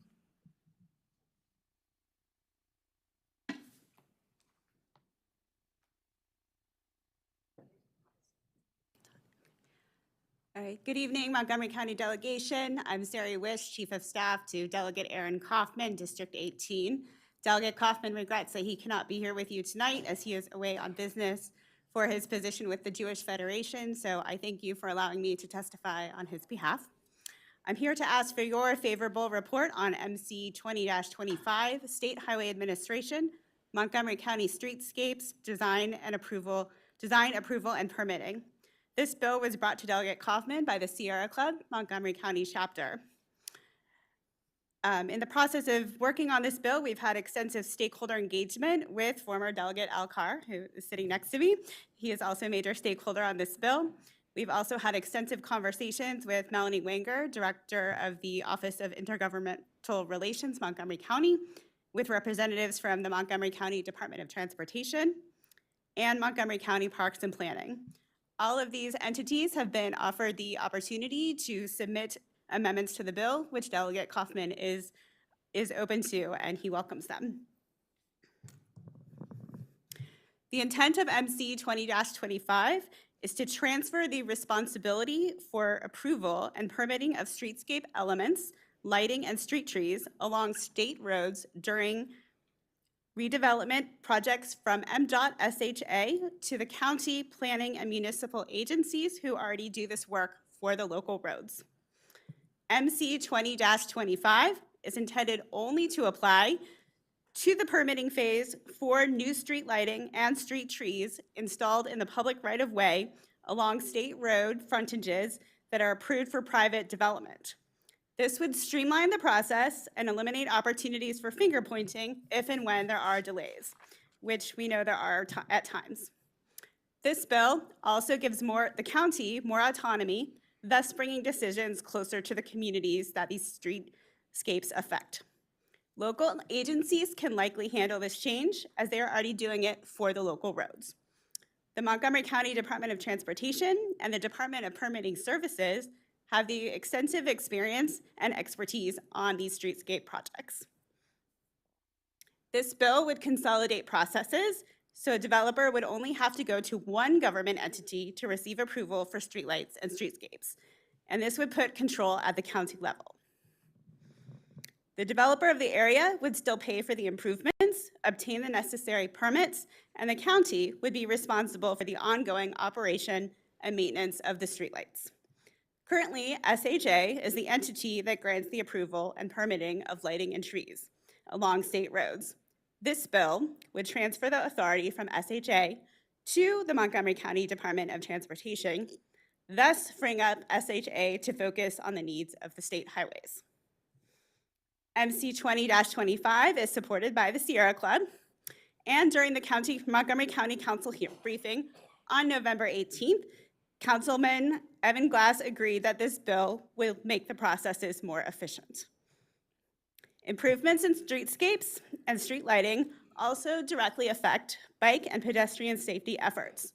Lighting is extremely important so people can see the path ahead, see curves or turns in the streets, and where there are stop signs and four-way stops and intersections.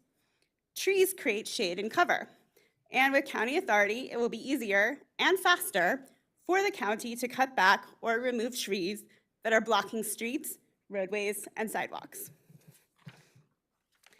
Thank you very much. I'm asking on behalf of Delegate Kaufman a favorable report on MC 20-25, and now I will defer to former Delegate Alcar.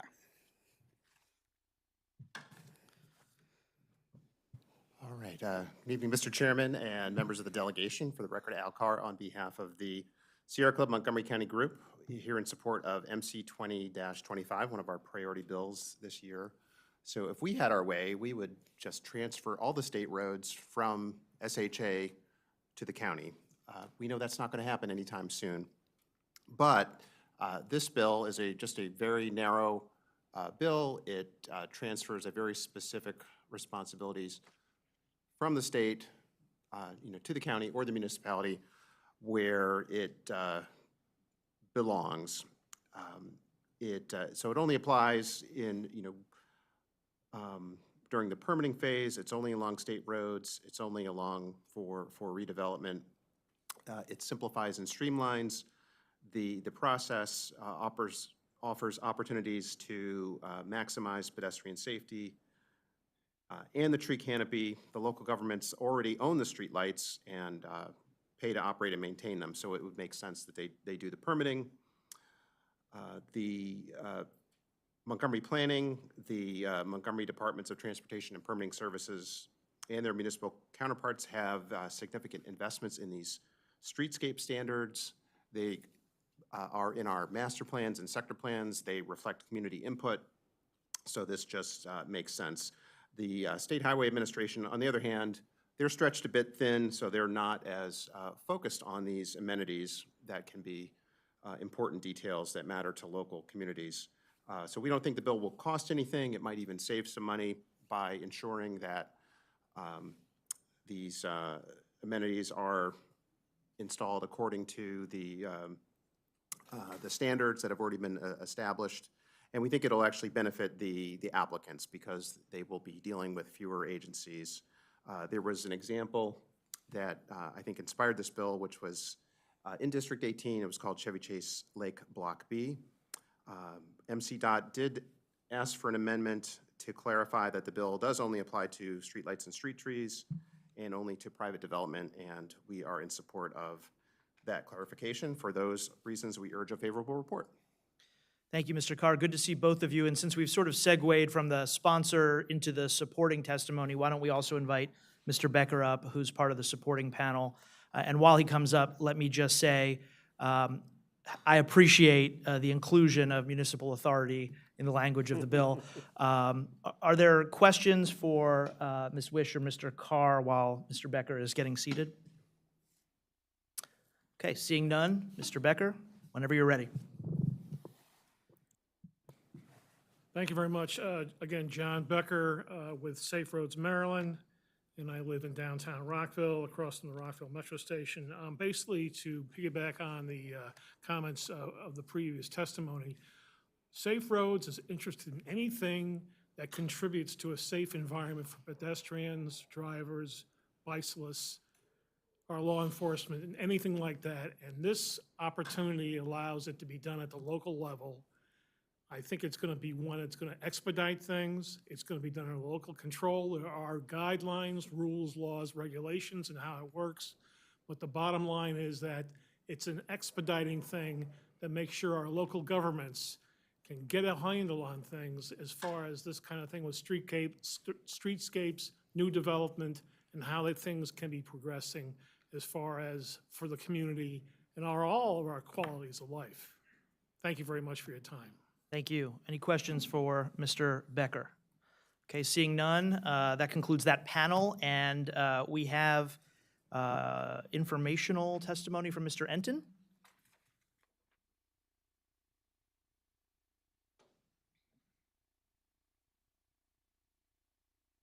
Thank you very much.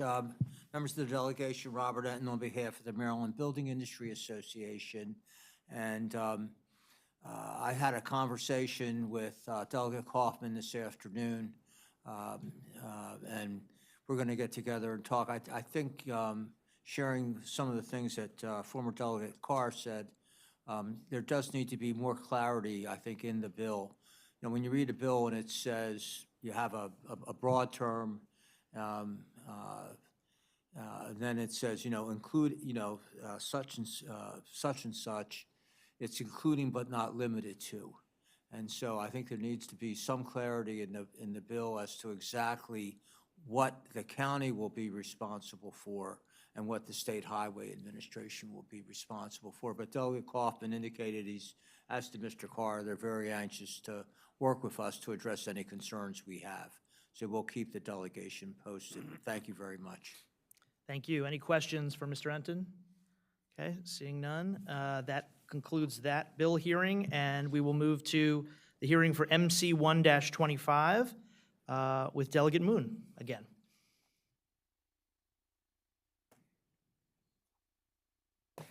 Evening, colleagues. Thank you, Mr. Chair. This is a MC 125. It's a little bit of a repeat bill. It relates to Montgomery County and its cities having the ability to lower speed limits on their roads. When we allowed this, and now multiple counties have this power, but when we did this, the Assembly put in two restrictions. One of them being a requirement that a traffic and engineering study be done before the speed limits are lowered, and the other was a ban on using photo enforcement at these locations.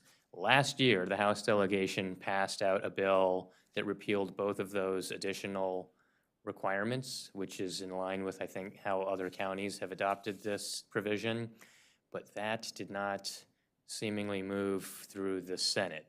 So we are trying again this time without discussing speed cameras whatsoever.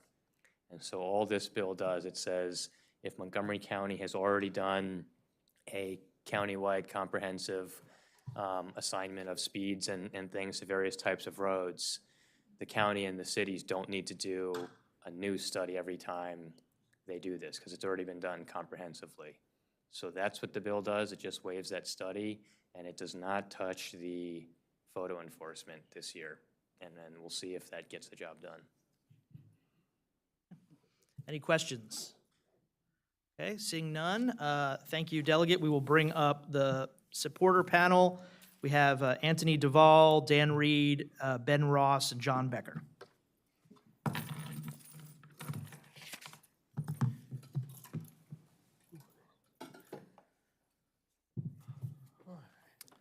Who would like to start? I'll go ahead and start. Great, I'm Tony thank you. Duvall. I'm the Chief of Police from the City of Tacoma Park. I'm testifying on behalf of the City of Tacoma Park in support of Montgomery County Bill 1-25, authorizing local authorities in Montgomery County to decrease the maximum speed limit on the highway without performing engineering and traffic study.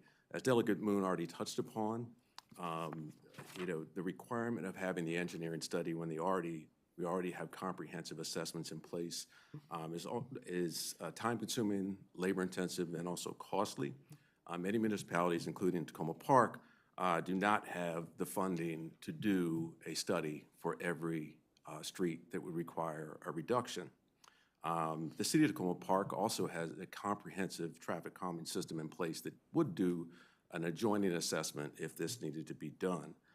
Removing the requirement to have the engineering and traffic study in question with the caveat that the specified target speed identified by the Montgomery County Complete Streets Design Guide would make the process for review and approval much more practical. For those reasons outlined, I and the City of Tacoma Park are in support of MC 1-25.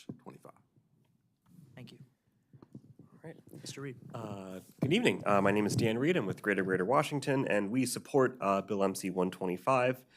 Research shows that the risk of severe or fatal injury increases dramatically with higher speed. And in my testimony for this bill when introduced last year, I shared a story about a fatal crash near the intersection of Sligo Avenue and Piney Branch Road, which is 1 block from my house. On December 23rd, 2022, a 22-year-old driver lost control and crashed, killing himself and injuring his 2 passengers. I walked by the demolished brick retaining wall where that crash occurred almost every day with my dog until it was repaired this year. and it's a reminder of the risk that we face as well. I worked on the Complete Streets Design Guide as a transportation planner, and the point of the design guide is to give county transportation officials the tools they need to make our streets safer. That's what it's for. The study and review requirements in that way are kind of duplicative, and then as a result, they mean people can actually use the tools that we've given to them. Following the crash 2 years ago and others that have happened since then, my neighbors and I spent a long, frustrating year with MCDOT fighting for safety improvements, including a 3-way stop and curb extensions. But a speed study said that we weren't eligible for anything else, like speed bumps. That response is not only insufficient, but it puts lives at risk. Requiring a study in order to reduce just a speed limit will only increase the likelihood that another tragedy occurs. A lower speed limit is just the first step to making a street safer, but it's an important one. So we asked the county delegation to give this bill a favorable report. We also concur with WABA's amendment to extend this authorization to the cities of Rockville and Gaithersburg and clarify which streets are covered. Thank you. Thank you. Hello, I'm Ben Ross. Glad to be here, and I'm speaking on behalf of the Action Committee for Transit. Bill MC 125 is a small step toward fixing our system of setting speed limits. The quote, engineering and traffic investigation required under current law to change speed limits has in the past, and as best we can tell still does, rely on something called the 85% rule. That means that you observe traffic on the road when it is not backed up, and you set the speed limit at the speed where 15% of the drivers go faster and 85% go slower. The 85% rule is completely discredited pseudoscience. The National Transportation Safety Board has rejected it. What we know is that the police allow drivers to go 5 or 10 miles faster than the speed limit, and in fact, state law forbids use of speed cameras to enforce in that zone. So drivers do drive a little bit above the speed limit. As a result, the 85% rule will nearly always tell you the speed limit is too low. Then if you raise the speed limit, drivers will go even faster, and the 85% rule will tell you to raise the limit again. Really, the 85% rule is to road safety what bleeding patients with leeches is to medicine. Use of the 85% rule to set speed limits in any way, shape, or form, we believe should be strictly forbidden. So we ask you to approve this bill as a modest first step towards setting rational speed limits. Thank you. Thank you. Mr. Becker. Thank you again, members of the delegation. Again, John Becker. I live in downtown Rockville, across from the Rockville Metro Station, and joining Rockville Pike Route 355 and Veers Mill Road. As far as the testimony from law enforcement and the fellow members of the panel here, I'm living with this day in and day out. And anything to get this process before the local governments is going to increase the value of the quality of our lives. It's going to make roads safer. It's going to more or less instill in us the ability of local government to take control and manage the situation where we have these speeding events taking place daily. I and my organization, Safe Roads Maryland, strongly support this bill and urge you to do also, and good luck with it in the legislature. Thank you all very much. Any questions for our panel? Okay, seeing none, thank you all very much. Is there anyone here from the Washington Area Bicyclist Association? Oh, yes, come on up, please. Supporting with amendment.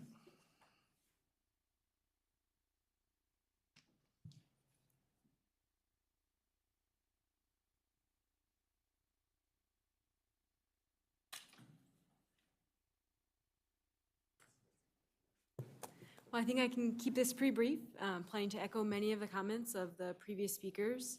But chairs and members of the delegation, my name is Callie Crumpos. I'm here representing the Washington Area Bicyclist Association. We have more than 1,000 members in the county and thousands of supporters. We're working to create a transportation system where walking, biking, and taking transit are the best ways to get around. So as we know, today we're talking about speed reductions. already heard some facts, but according to the Federal Highway Administration, studies clearly show that higher speeds result in greater impact at the time of a crash, which leads to more severe injuries and fatalities. WAPA supports Bill MC 125, which would allow speed limit reductions to 15 miles per hour in Montgomery County without an engineering and traffic investigation. As Dan mentioned, we recommend an amendment which would extend this authorization to Gaithersburg and Rockville and clarify which streets are covered. This suggested amendment is a technical adjustment that is wholly in keeping with the intent of the bill. Just in quick summary here, speed reduction benefits are incontrovertible. We have a lingering requirement for an investigation on a road-by-road basis, which is expensive and onerous. You can modernize code and boost Montgomery County road safety by advancing this legislation. Please refer to our written testimony, and if you need a copy, please let me know. Thank you. Great, thank you. Any questions? Okay, seeing none, that concludes the hearing on MC 1-25. Up next is the hearing on MC 17-25. We'll bring up Delegate Solomon as the sponsor and his panel. Wade Holland from Montgomery County, Chris Tippery from the Montgomery County Police Department, and also David McBain from the County Police Department. Welcome.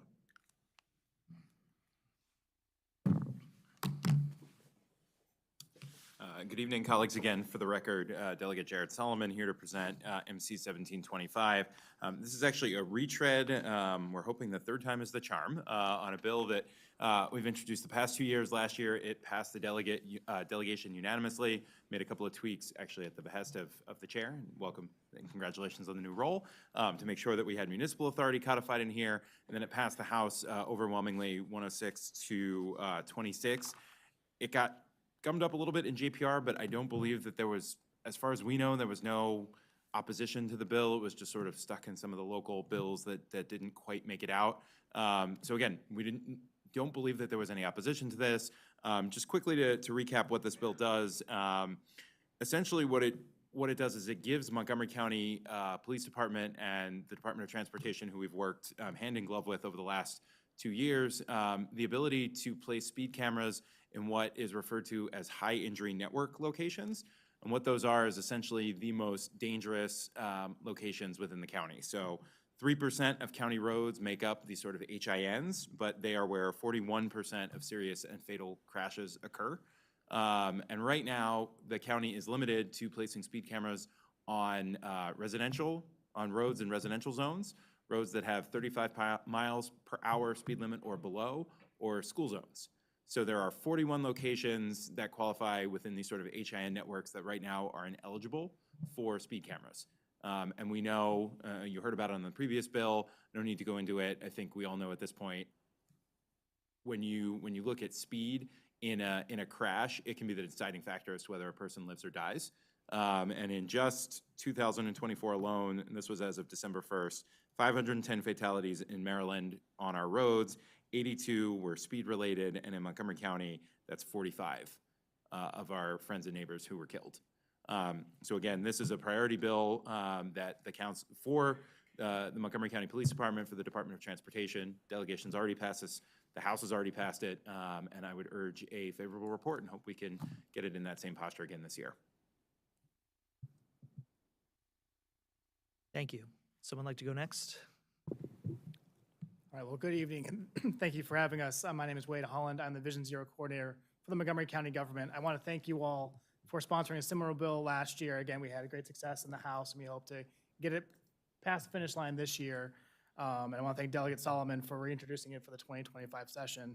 As Delegate Solomon mentioned, a big part of our Vision Zero 2030 action plan is using all the tools in our toolbox that are available to us. And when we look at things like automated speed enforcement, we see that for a lot of our most dangerous roadways that we've identified in our Vision Zero action plan, we're not even allowed to use speed cameras on those roads. And the only limitation on that is in state law. So we're asking for that ability to have this enabling legislation passed, and that will allow the Montgomery County Police to go and actually study these roads. Doesn't mean that the speed camera goes up willy-nilly. There's still a study.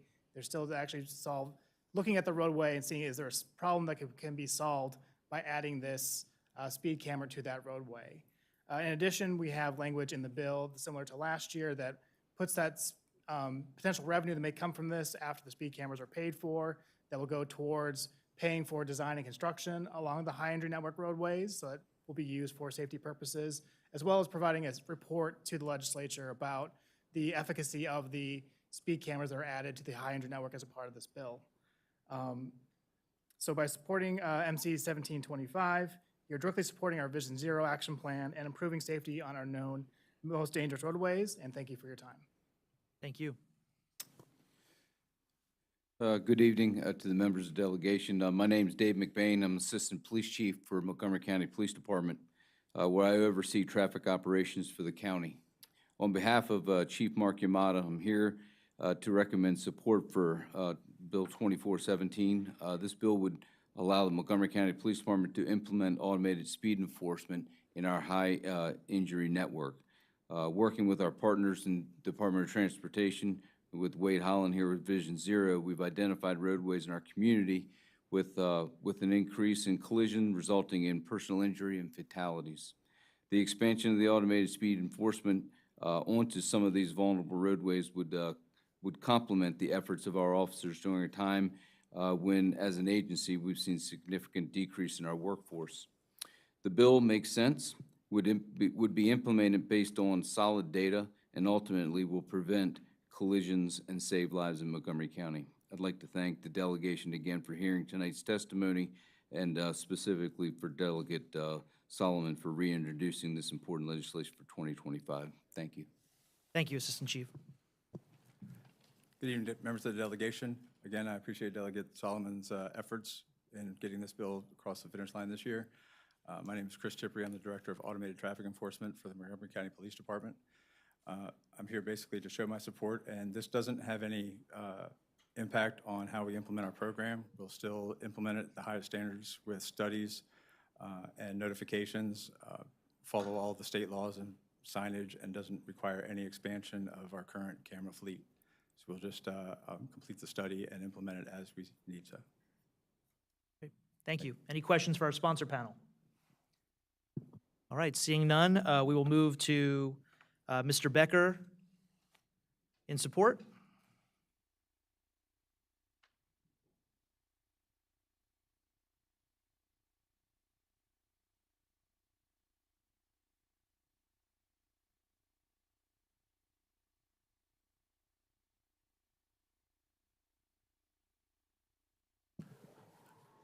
Thank you once again, members of the delegation. John Becker, resident of downtown, the city of Rockville, has been stated by law enforcement and the prior testimony. Again, this is a no-brainer situation. Get us to the point where local governments can be in charge of these kind of things, which will help make life more enjoyable, safer for all of us. And that's the basic bottom line from Safe Roads Maryland. We're looking for anything that expedites making roadways, sidewalks, bicycle paths, bicycle lanes safer, not only for us who are using these things, but also for the responders. Police departments, fire departments, ambulances, road debris responders, construction, maintenance, and repair people have to deal with all these things all the time when they're speeding down the road, even when they're performing their duties. I want to thank the sponsors, not only of this bill, but the previous bills I had testified for. Thank you for doing this. This is a very good sign. We appreciate it. We support you and support this bill, and good luck in the 2025 session. Thank you. Thank you, sir. And my apologies to Ms. Campos. I was supposed to call you up for the supporting panel as well. So please.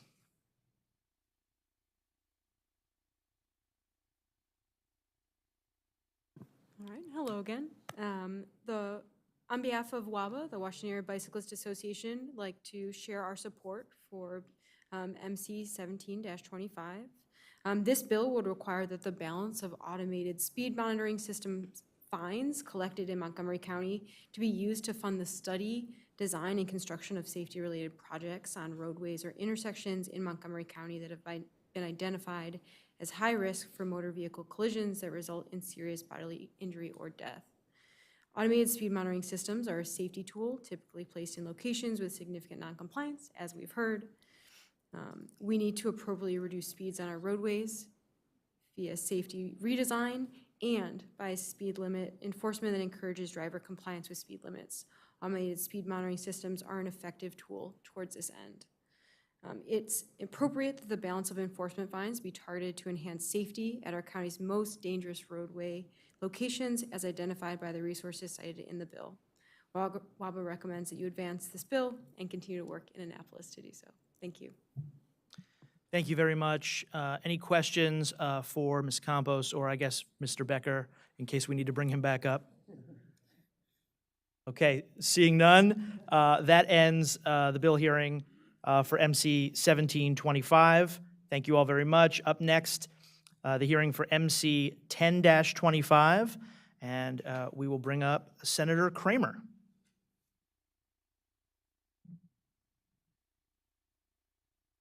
Thank you for that, Mr. Chair. The most pressing bill before the delegation tonight is being introduced, Montgomery MC 1025.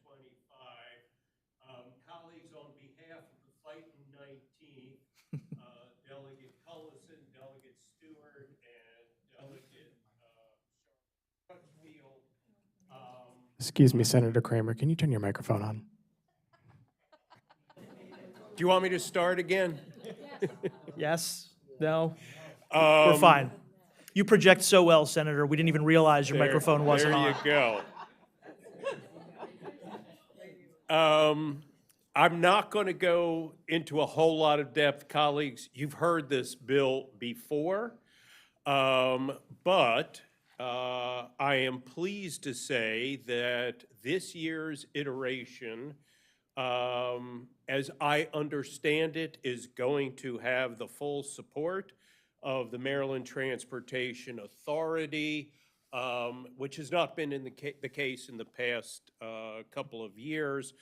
And the bill would simply provide for the opportunity to have speed cameras on Maryland Route 200, the inter-county connector.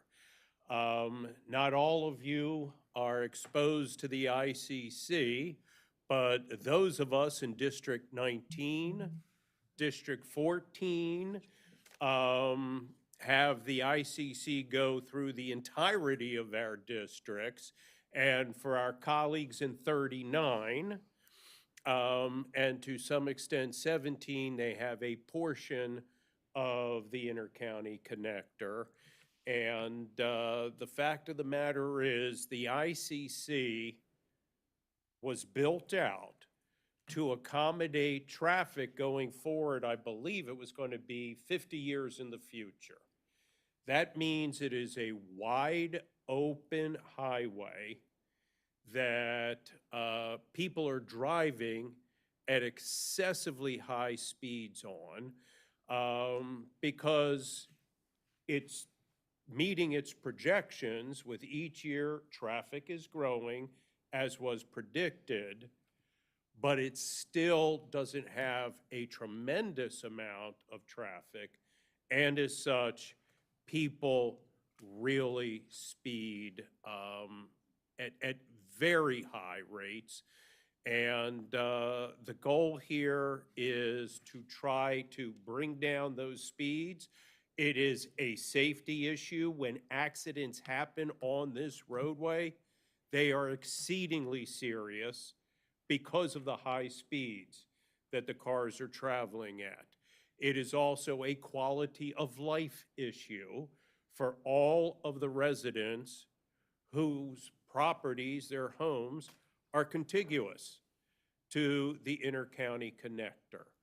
And so our hope is to get the bill across the finish line this year, allowed for automated speed enforcement.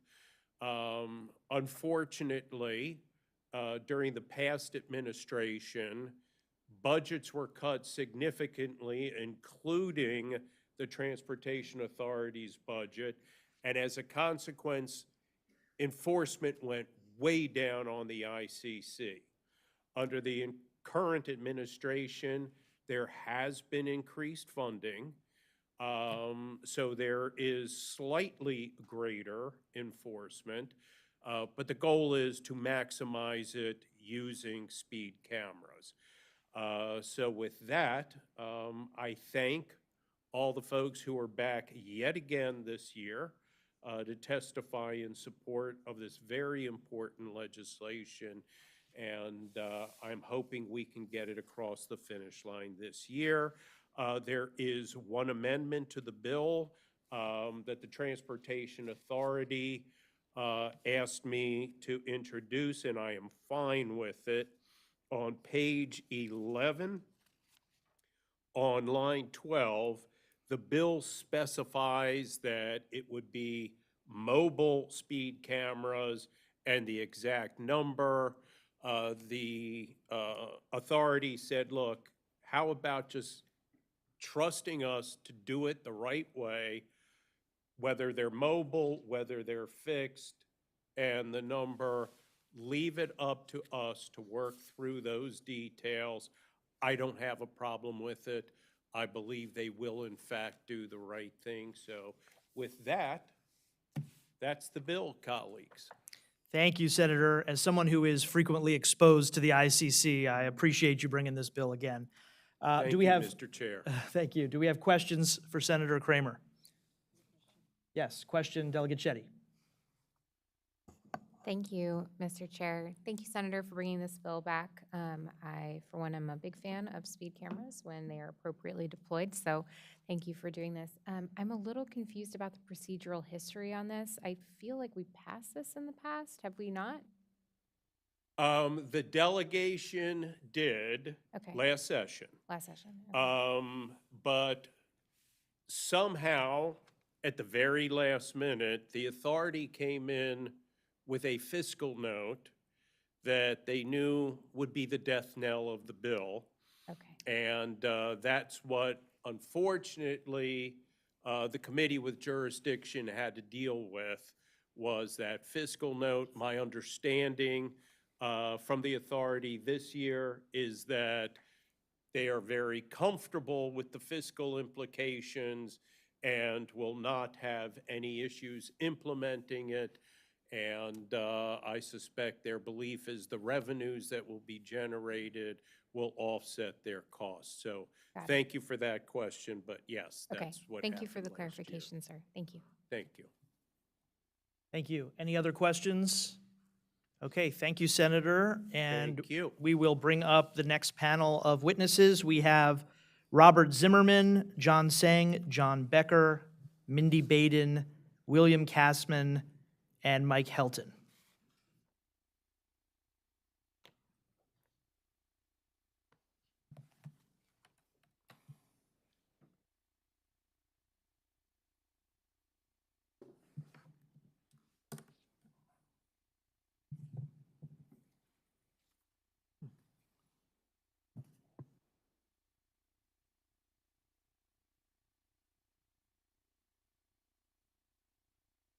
Mr. Sang, is your microphone on? You, It on. I did what I'm told. okay. Thank you. Great. Good evening, Mr. Chair, Mr. Spiegel, nice to see you again. And as well.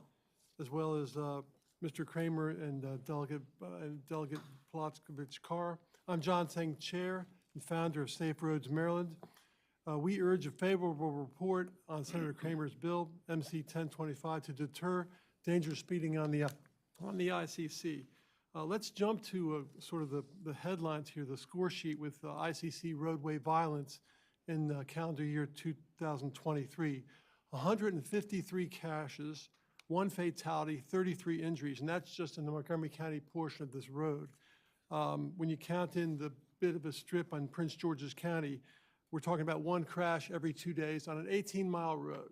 Pretty straight road, 168 crashes, way too many. Too many drivers exceed 65 to 75 miles per hour and higher. You know, I know, we all know what's going on. People, as was pointed out earlier, that 85% rule, it extends, well beyond the threshold of what the speed cameras will ticket people on if this bill should go through. As written today, provides, MC 1025 provides for 4 speed cameras, and we would support the amendment that Mr. Kramer described. They're proven effective in Montgomery County and in Maryland and in the U.S. When we talk about these 153 crashes in Montgomery County on the ICC, it's not just crashes and people injured some of the time. We're talking about first responders coming out every single time, putting themselves in harm's way, right? Now, you drive the same roads I drive in Montgomery County. You know, I'll give you $1 on a day for every time you actually see somebody move over. When we talk about the move over law, talk about laws that aren't enforced or even, you know, aren't even respected by the driving public. So it puts a lot of people in harm's way after the crash. There's my time, so thank you very much. Thank you, Mr. Singh. Who would like to go next? You want to go next, Mike? Go ahead, Mike. Good evening. My name is Mike Hilton. I am a retired person. I lived in Montgomery County since 1983. That's a little over 40 years. And I can see by the panel, maybe that was just before some of you were born. And but that's fine, because I always like to see the young set coming up and taking responsibility in the way we live. I have noticed a significant increase of speeding autos on Route 200. Usually one auto speeds by at over 90 miles an hour to other autos going a little over the speed limit anyway. Then a second and maybe a third and a fourth vehicle speeds by as if to chase or just go as fast to copy the first auto. This is exceedingly dangerous and no doubt has led to accidents and fatalities. Data from the Zero Deaths Maryland so far in 2024 in Maryland shows that of the 511 fatalities, 83 are speed related. And for Maryland, Montgomery County, of the 46 fatalities, 21 are speed related. That's almost 50% for Montgomery County. A speed monitoring system should easily save lives. A speed monitoring system with plenty of signs that would certainly decrease this unacceptable behavior. There does not seem to be enough patrol cars to stop the speeding, and an automated speed recording system is dearly needed for efficiency and cost control. This system should result in heavy fines and penalties to deter this kind of behavior. Thank you. Thank you. Good evening. Thank you. Good evening, members of the delegation. My name is Mindy Baden. Thank you for the opportunity to speak with you this evening. Here we are again, requesting speed cameras on Maryland 200. Along with many others, I was here last year requesting these speed cameras on this roadway, and as was mentioned earlier, it didn't happen. We're here tonight again requesting these traffic devices. Many, many vehicles on the ICC travel at a very high rate of speed. In past years, I've seen cars whizzing by at 20, 30 miles an hour or more over the speed limit. And I said in past years because I have stopped driving on the ICC just for this reason. We see way too many crashes occurring on this roadway. As John mentioned, there were 153 crashes back in 2023. This does not need to continue. Last year, when I spoke in favor of the speed cameras, I talked about box turtles that were relocated and protected during the roadway's construction. And now we need to protect our citizens just like we protected those box turtles. It has been shown and proved that automated speed enforcement cameras are effective tools to deter speeding. Please approve the Maryland Transit Authority's use of speed cameras on the ICC to slow down the traffic. And I'd like to express my thanks to Senator Kramer for his continued support of this bill and to the folks testifying here tonight. Thank you. My name is Bill Cashman. I live in Colesville, Maryland. I am 3,000 feet from the ICC.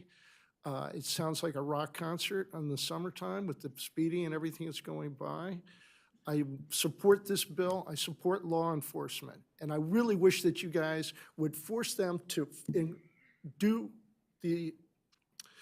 enforce the law, seriously. I mean, I've been out there and I've had motorcycles come up on me at 150 miles an hour. And maybe I have like 5 feet between I'm in the center lane and I got somebody right over here in the left-hand lane and they come flying by there and you don't even know they're coming until they're on top of you. The noise is horrible. I'm right there. There's got to be something that has to be done. I do not see any enforcement 90% of the time when I'm out there, and I'm out there a lot. I mean, I see more enforcement on 95. It's just been bad, and the noise has been horrible. I mean, at 2 o'clock in the morning, you get woken up. I thought a jet flew over my house. I mean, it's just not great. But Senator Kramer, thank you. Please pass this bill, and please try and get the good guys over at the Transportation Department to enforce the law and other places in the county. I mean, everything else is just nuts. Thank you. Thank you. Thank you once again, members of the delegation. My name is John Becker, I live in Rockville. I have also visited up some homes bordering the ICC at various times of the day and weekend, and I can attest to the fact that it's just not only a dull roar, but it's sometimes a loud, obnoxious roadway noise from various vehicles, morning, noon, and night. And I guess the thing comes down to quality of life, but again, also as mentioned by somebody previously on the panel here, this not only is for us who use the road or live nearby, it's also for those of us in law enforcement, first responders, the whole litany of roadway construction, repair, cleanup, you name it. They've got to be out there and take care of this mess while speeding takes place and accidents happen. This, again, as far as Senator Kramer and all the rest of you on the other bills that I have testified, to all the sponsors, I thank you very much for doing this. We're looking forward to having this passed this year. And again, I think it's going to be the start of some more stuff in the future. And with all that technical language, we look forward to you folks sponsoring this legislation and passing it. And good luck in next January. Thank you. Thank you all. Any questions for this panel? All right, seeing none, that concludes the hearing for MC 10-25. And now on to our final bill hearing for the evening, MC 4-25, sponsored by Delegate Charkoudian.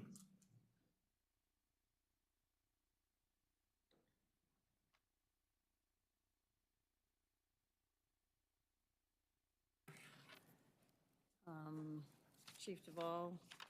Would you like those folks up now? Yeah, That's sure. fine. Sure. We'll let's Chief. call up Chief Anthony Duvall again, Ms. Crumpos from Washington Area Bicyclist Association.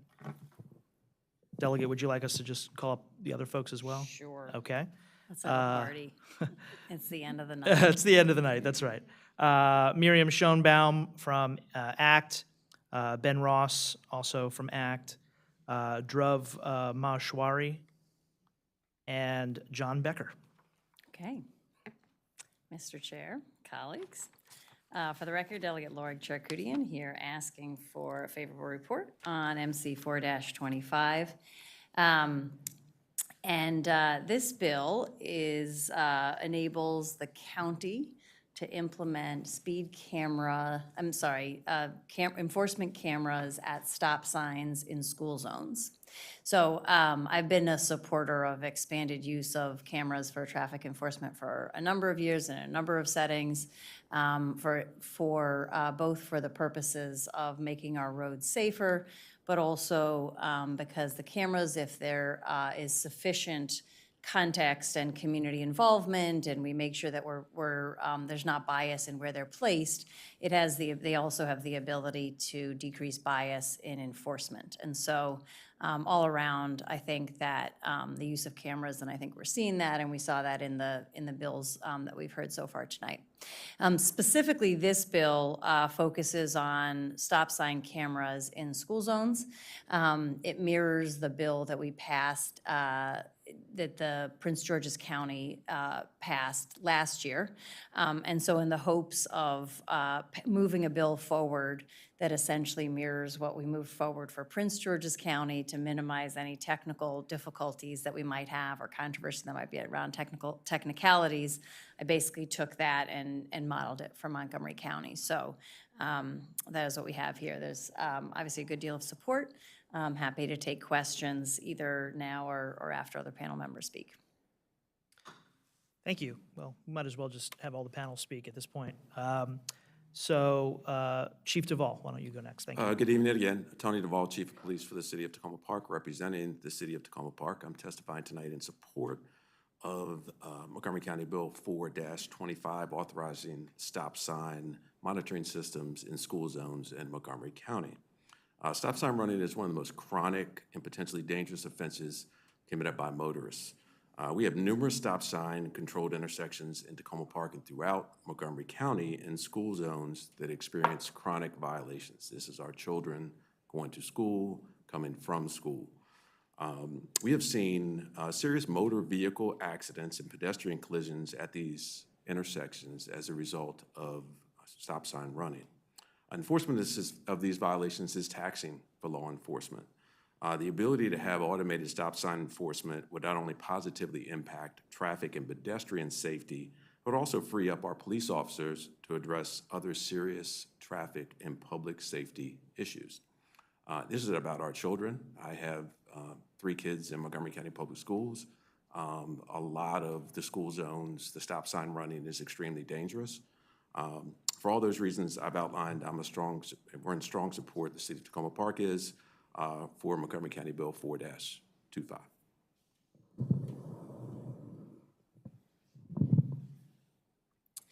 Hi there, my name is Drew and I'm the co-founder of Obvio. We're a company that builds stop sign detection technology. And we've had a chance to partner with a lot of police departments, including the Montgomery County Police Department. I wanted to say 3 things about our experience with this technology. The first is the problem is very real. In our pilot programs with Montgomery County, we actually deployed the technology in 11 different locations, and we counted the number of stop sign violations. We found consistently, echoing Chief's anecdotes, that there were 75% of people were skipping stop signs. And in some places, that was 50 violations in a single hour. And that's, you just imagine the visual of trying to cross the street and you see so many people just flying by. It really creates a feeling of lack of safety. The second thing is we've had a chance to partner with Prince George's County in their legislation last year, and we've moved forward with implementing some stop sign programs. Now, one of the things as a vendor we always worry about is how is the community going to embrace this? And what's been amazing to see is there's been so much gratitude about solving this problem. We've deployed our technology in various communities. Whenever we're out there, it's not that people are annoyed with us. They actually come and give us water bottles and give us support because they actually desperately want this problem to be solved in their community. And what we've seen consistently is a 70% reduction in stop sign running when this technology is deployed. And finally, one last thing I want to highlight is I know stop sign technology might sound new, but you're actually in very, very good company. DC has had stop sign cameras for a long time. Prince George's County has had stop sign cameras now, and they're seeing really positive signs. There's actually other states that are encouraging this bill. So New York, Virginia, West Virginia, Missouri are all considering stop sign bills for the first time this year. And so while it may seem a little bit novel, in just a couple of years, I think this is going to be as widespread as speed cameras. So just wanted to highlight a little bit of that. And so we are in support of the bill and also happy to be a resource however we can. Thank you. Ben, why don't you go next?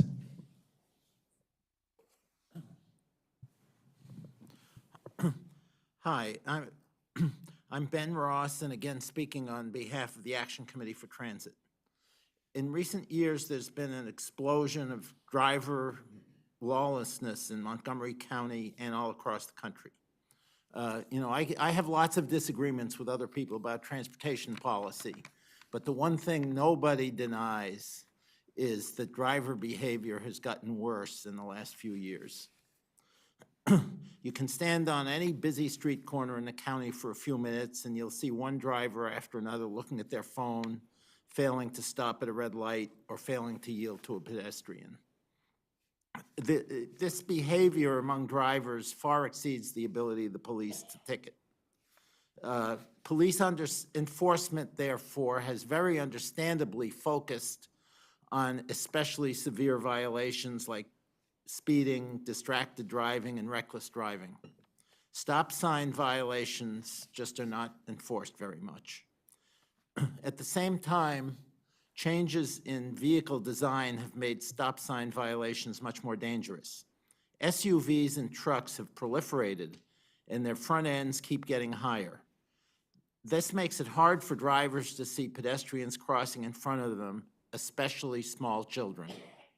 Drivers making right turns hitting pedestrians and crosswalks is now one of the most common types of crashes in the county. The only really practical remedy for this problem is camera enforcement at stop signs. So we urge you to give a favorable report to Bill MC 4-25. Thank you. Thank you, Mr. Ross. Ms. Crumpos. All right, good to see you again. Again, I'm Callie Crumpos with the Washington Area Bicyclist Association. WABA supports Bill MC 4-25. We know the terrible toll that reckless and negligent driving has taken on Montgomery County residents and visitors. As we've already heard many times this evening, the county has experienced 45 road fatalities already in 2024, including 15 pedestrians. Montgomery County's recently released Vision Zero annual report shows a 17% increase in roadway fatalities in 2023 compared to pre-COVID years, and is showing a continued upward trend in serious and fatal crashes following a 2020 COVID dip. It's especially tragic when a child, among our most vulnerable road users, is killed or seriously injured in a motor vehicle collision. As the delegate has referenced, a year ago, on November 20th, 2023, 5-year-old Sky Sosa and 10-year-old Shalom Emba were hit by a motor vehicle and killed near their elementary school in Riverdale Park, nearby in Prince George's County. That incident spurred the enactment of this state legislation enabling the placement of stop sign monitoring cameras near schools in Prince George's County. This legislation would grant similar authority to locate stop sign enforcement cameras near Montgomery County schools. We note, as already referenced, that automated enforcement is more equitable and it's less expensive and more scalable than in-person police enforcement with no potential for dangerous escalation of traffic stops or discrimination against Black or brown drivers. We also note that traffic enforcement is no substitute for investment in transportation infrastructure that is safe for pedestrians, bicyclists, and rollers. MC 4-25 is not a substitute for those investments. However, MC 4-25 plays an important role by promoting safe streets, Vision Zero, and equitable enforcement. Thank you. Thank you. Mr. Becker, bring us home. Good evening. Thank you, Montgomery County Delegation. Again, John Becker. I live in Rockville, Maryland. I'm close to Richard Montgomery High School and can attest to, as far as not only the high school situation with the stop sign monitoring systems, but also the urban environment of downtown Rockville. It is pervasive as far as stop signs and people either driving right through them by mistake, maybe they, not paying attention, the right turn situation where they run into a pedestrian or a bicyclist. Again, the situation here is the position of Safe Roads is that what we're looking to do as far as take the subjective and make it objective and use this kind of program. And just think about it. I mean, it could be adopted across the state, it could be adopted across the country, and Montgomery County could be at the fore of that. And with your leadership and help, and good luck again in the state legislature in January, please pass this. You have our full support. Thank you. Thank you. Colleagues, any questions for Delegate Charkoudian or the panel? Delegate America North. Okay, don't hit me. Okay. Why is it, thank you, Mr. Chair. Why is it focused on school zones at this time? Is it because it's modeled after Prince George's verbatim? Just want to understand that. Yeah, so I think when, I'll just say, I personally would support it in all parts of the county. I think the idea behind starting with school zones is a couple things. One is I think there's a sense that it's sort of our most vulnerable users, safe routes to school, sort of the way that we put more attention on making sure people can walk to school safely. Tragically, we lost 2 students last year, I think, this year at walking to school in the Rockville area and at a stop sign that was run. And so we have the experience, I think, when that happens and its response. And so I think in my mind, because we passed this in this way for Prince George's County, I thought it would sort of smooth the way for this. If there was interest on the delegation to expand it to all stop signs in the county being eligible based on, whatever subsequent criteria is created by the county council and so on, I would support that. My priority is to get something passed to really start implementing it at least somewhere. And so with that in mind, I thought we'd start sort of in a more modest way and then potentially expand from there. Okay, great, thank you. Any other questions? Okay, seeing none, thank you all very much. That concludes the hearing on MC 4-25. Thanks to all the witnesses who participated tonight. Thanks to my colleagues. And that concludes the Land Use, Transportation, and Public Safety Committee meeting. Back to you. Chairs. Thank you, Delegate Spiegel. Thank you to all of our witnesses and bill sponsors for participating tonight. For members of the public, we do continue our bill hearings next Monday. They will be virtual starting at 7 p.m. on Zoom, but you can see the full list of the bills and sign up to present oral or written testimony on our delegation's website. With that, we are adjourned.